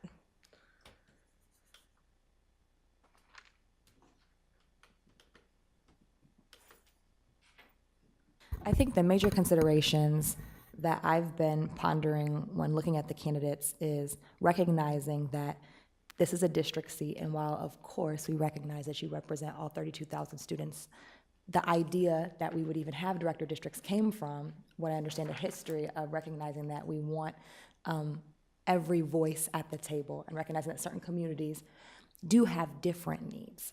I recognize that all of our students, like, we are one district, and we are, we're all tied together by that bond, but it doesn't necessarily look the same for every student in our district. So anyway, the top two considerations that I'm looking at are people who can actually represent that community well, the East Side community well, and then also experience with the recognition that this is an 11-month term. We do have a lot of work set before us, and somebody who can get up to speed quickly and has some familiarity with what's happening in the district is important to me.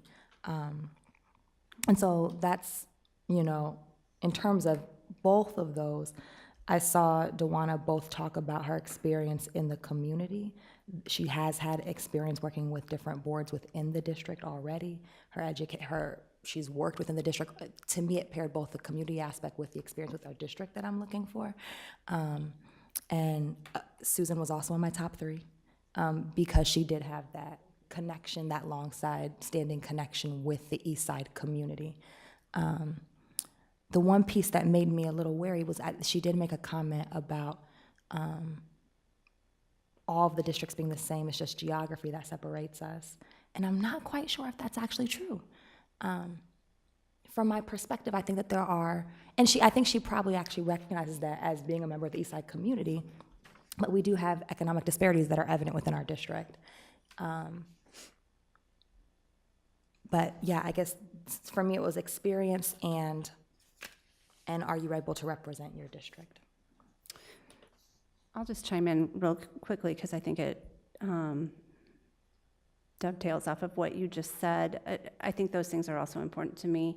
The other thing that I knew I would be looking for is also someone who would be ready to essentially be retreat ready, that has taken some time to review what it is, to look at what we did on the 8th, what we learned on the 8th, whether they were here or not, and understands that we are refining our student outcomes focus toward very measurable goals, and can be ready to jump into that. Not only know about the district, which I think is important, and to definitely to represent and reflect the values of their community as we come together at the board table, but also to be ready to jump into that work that we've committed to and that we've put an investment into with our next board coaches that are going to be coming to work with us. So that too, and that is,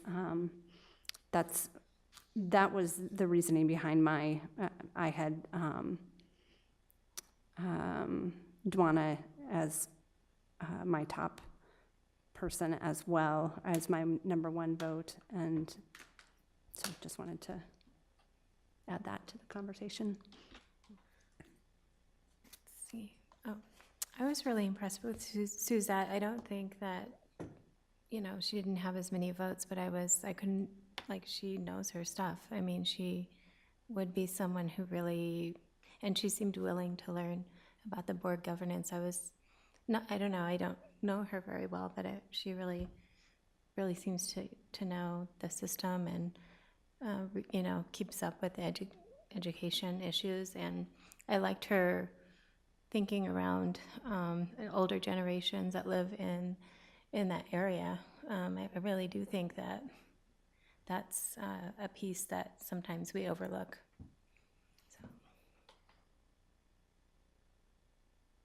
Well, so from my perspective, I didn't think anyone gave me comments that really made me worried.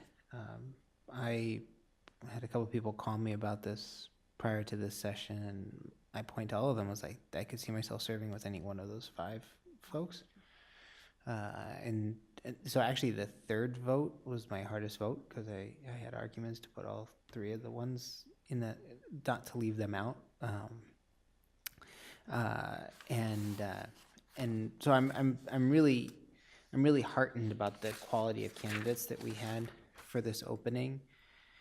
I liked them all for different reasons. I thought that they brought different qualities. The reason that I put Jay first came down to when I found them all fairly even, I looked at their bios, and Jay's a father of 2 kids in elementary school. I can identify with being a father of 2 young kids, and my perspective, and I've done some thinking on this lately, my perspective in this role is greatly influenced by my son's experience in DMPS and what I will expect from my daughter. And so I think that there's value in having parents of kids on this board. And I'm cognizant of the fact that after next year, depending on what happens with the election, I might be the only parent of a child on this board, let alone parent of young kids. So that, to me, spoke well of Jay, and I found him soft-spoken in a way that I thought would be a positive contribution to the board dynamic.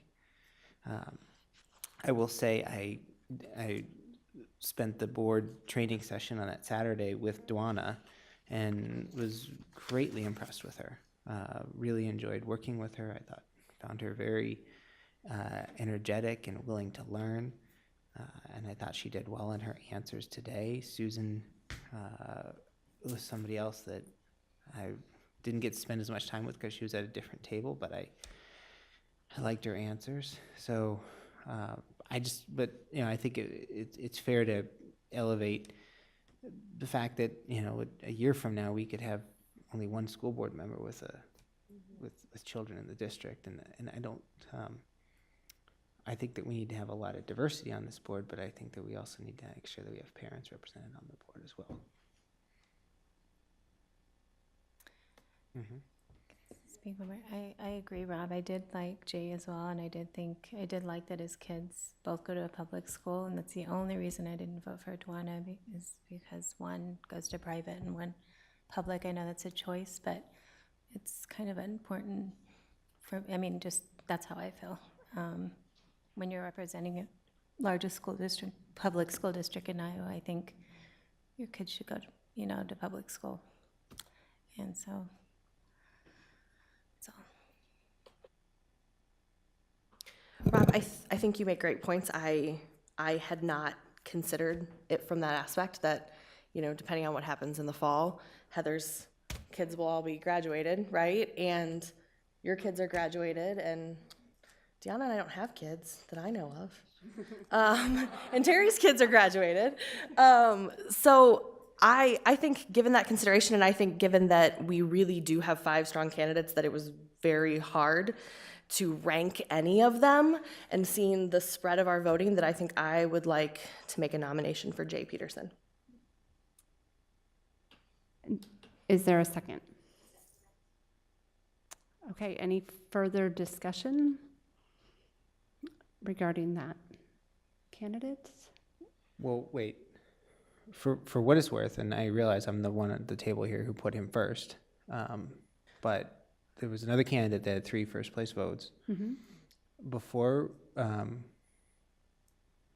Before we move to, we have a nomination in a second, correct? We do. Before we move too far, though, if anybody wants to say anything about anybody else, now is the time, and I want folks to have that opportunity. But we do have a motion in a second. We've moved a nomination.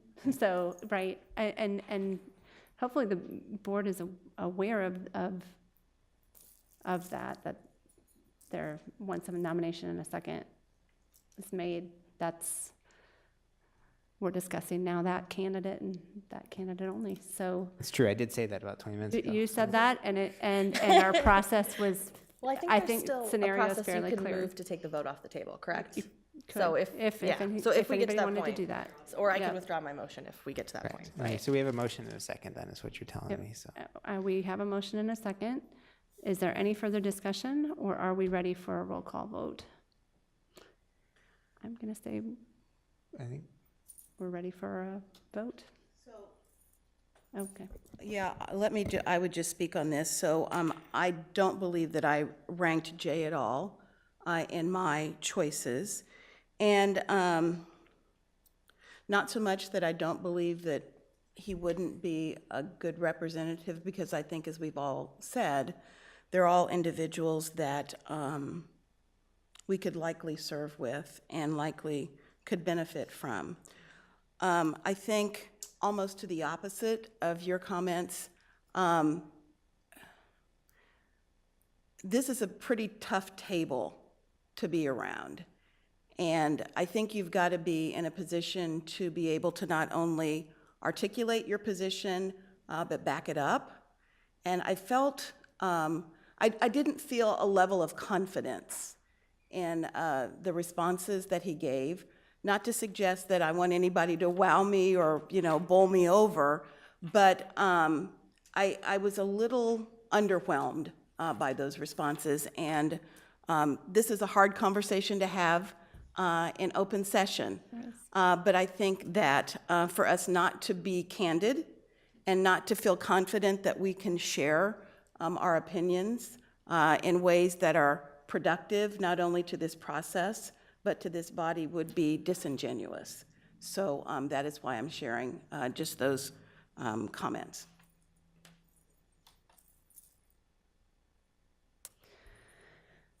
I would say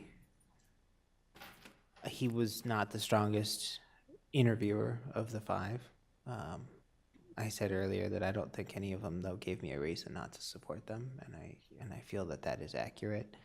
I think the guy's, by his resume, has got the knowledge to do the job well. It just may not come off in this setting. And Deanna and I were talking after the very first one about how this can be kind of an intimidating thing. However, it does give somebody a chance to show how they are in a pressurized setting.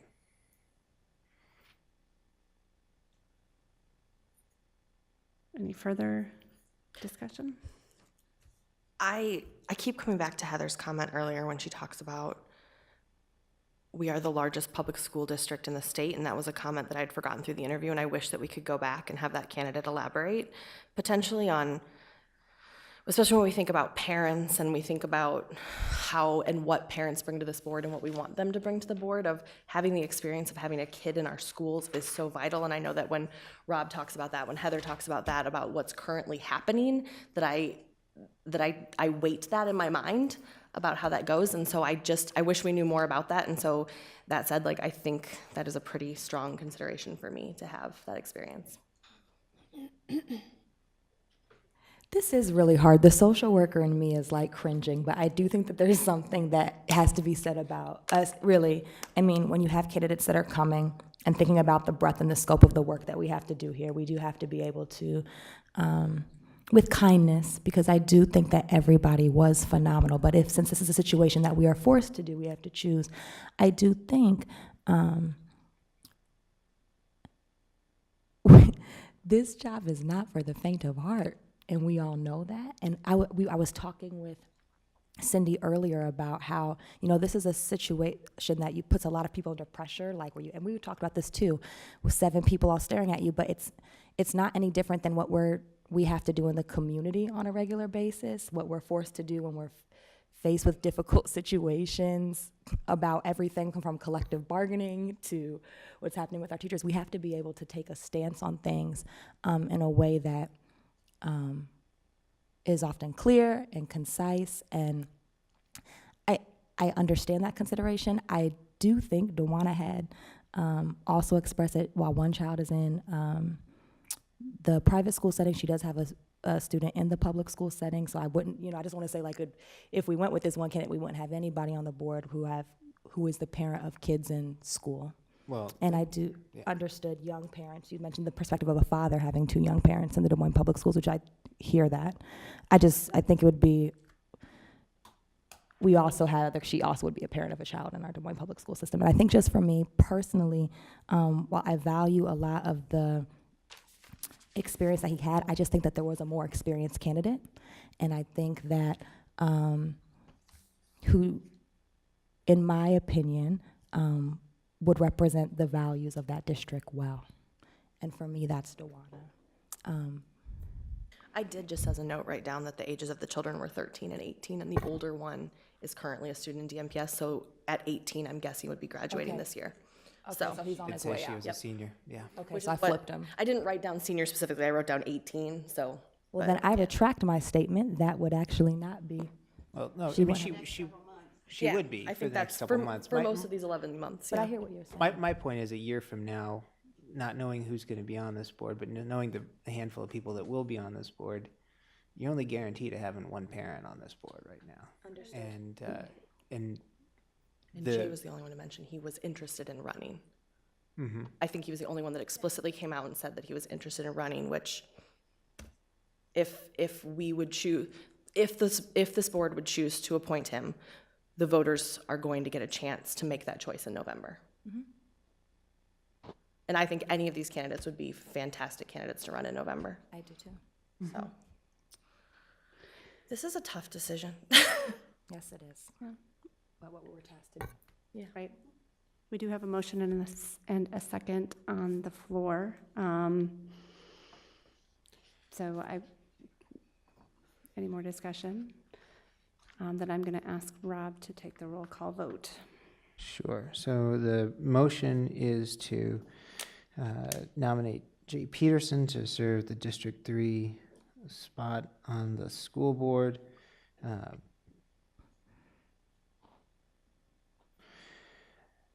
Mr. Barron, aye. Ms. Langford? Wait, for Peterson. Aye for yes, nay for no. Nay. Ms. Ellsburn? No. Ms. Delgardelle? Shelley? Aye. Ms. Caldwell-Johnson? No. Ms. Anderson? Yes. So 3-3, so he would need 4 to advance, so he did not advance, so we can move to the next person. Does anyone else have a nomination to advance or more discussion?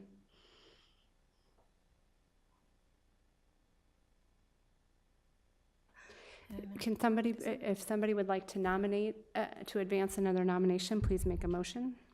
I make a motion to move to nominate Dewana Bradley. Is there a second? Second. Any further discussion?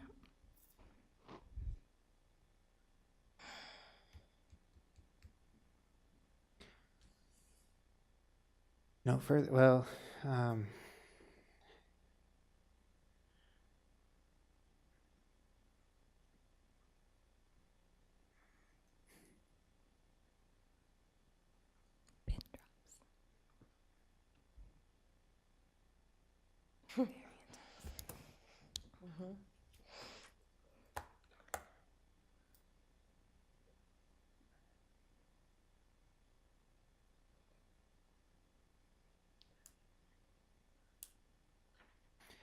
I think she could do the job well. I'll support her.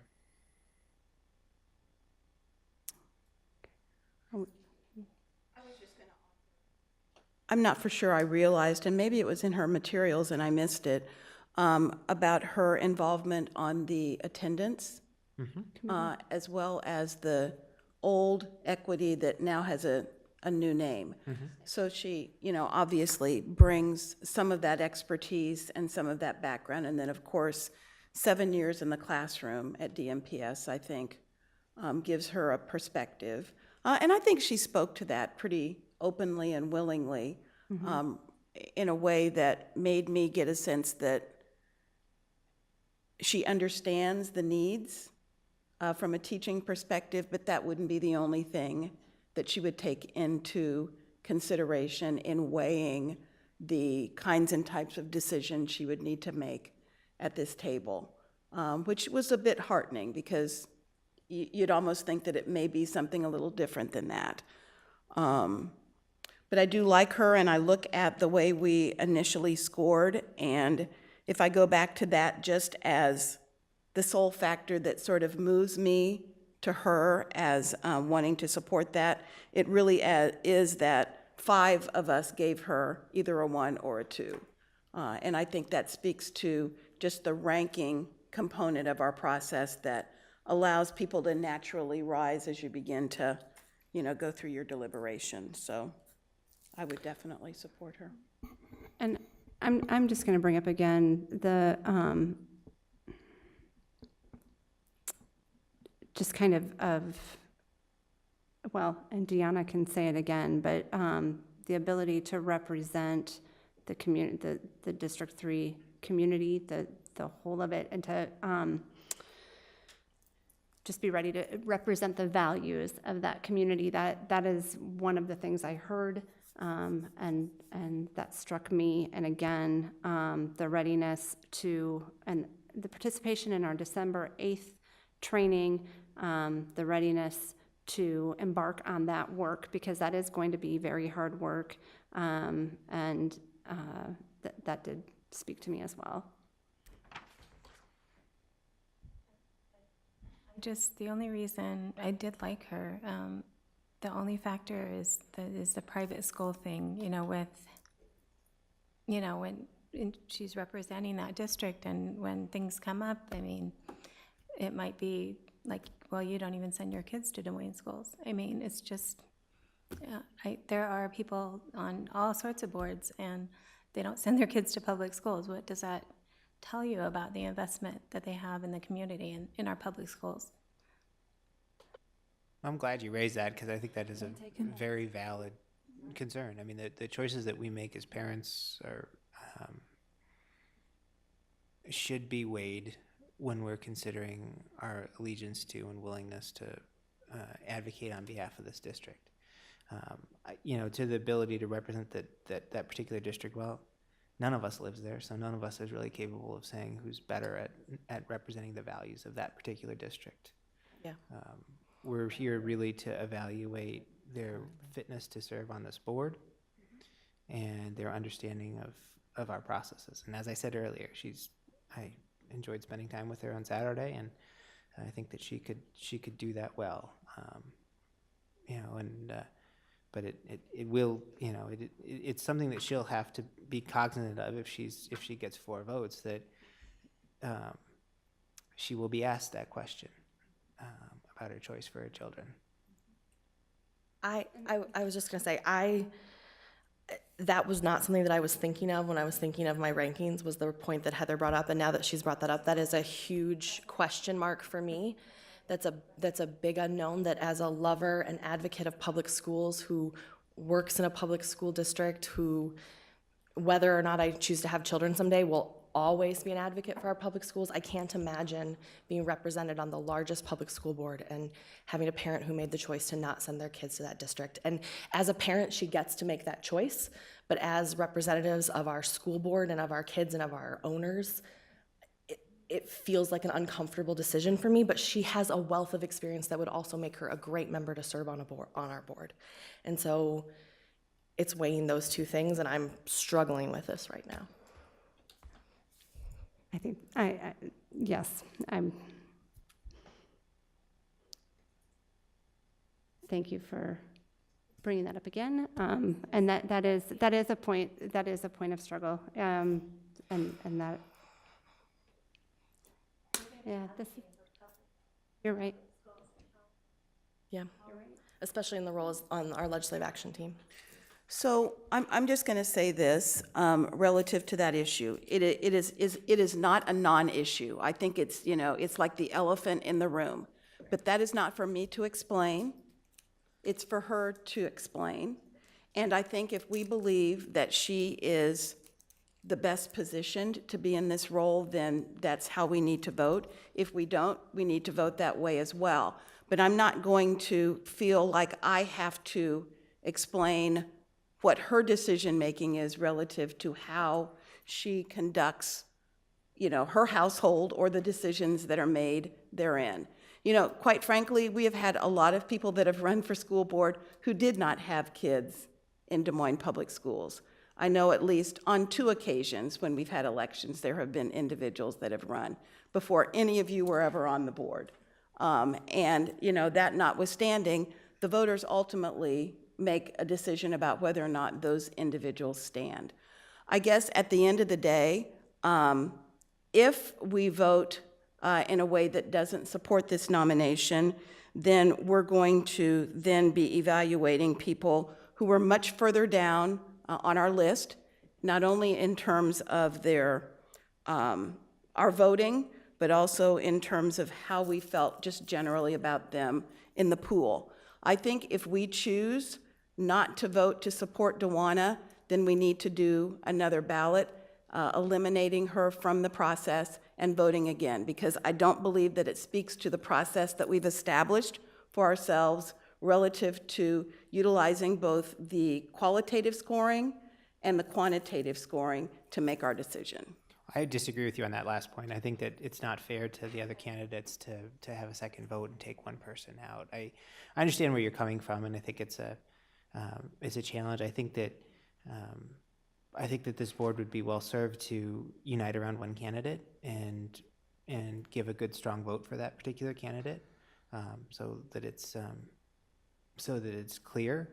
But I do not believe that if she doesn't get 4 votes, that we restart the process. There's 3 other valid candidates. Everybody was just praising up and down a few minutes ago. We need to hear those 3 candidates out through the same process before changing what we're going to do. I think I'm ready to vote. All right. Any further discussion?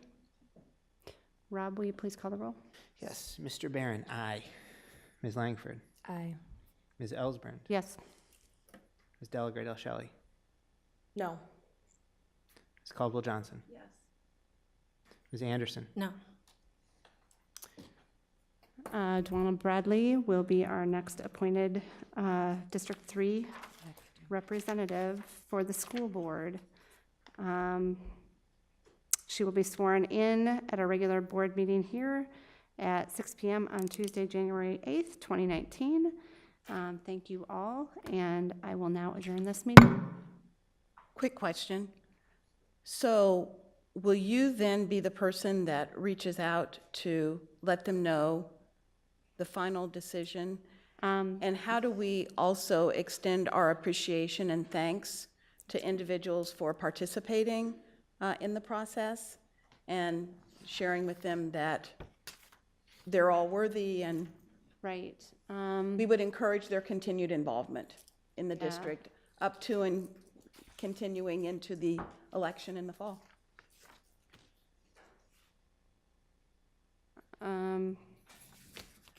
First, let's tackle how we are going to notify the candidates. When we notify the candidates of their, Well, this is on cable TV, right? So Right, presumably they but- could be watching it. they could be watching, But we should still call. We should still call, and we divided and called last time. Are other board members interested in helping, or I will go ahead and do that now? After we conclude, I can do it as well. But if there are any volunteers to make any I think I phone calls. called Susan before. I'd be happy to call her again. Okay. Thank her for her participation. Okay, I don't think I was involved in the calls, but if you would like help, I'm more than willing. okay. Anybody else? I called Dewana, so I don't know. We could also just figure this out off camera too. We can figure And this out there's off probably still camera. a couple people sitting in the waiting room. Okay, we will figure this out off camera, but we will certainly notify everybody of the results of this, and I will adjourn this meeting.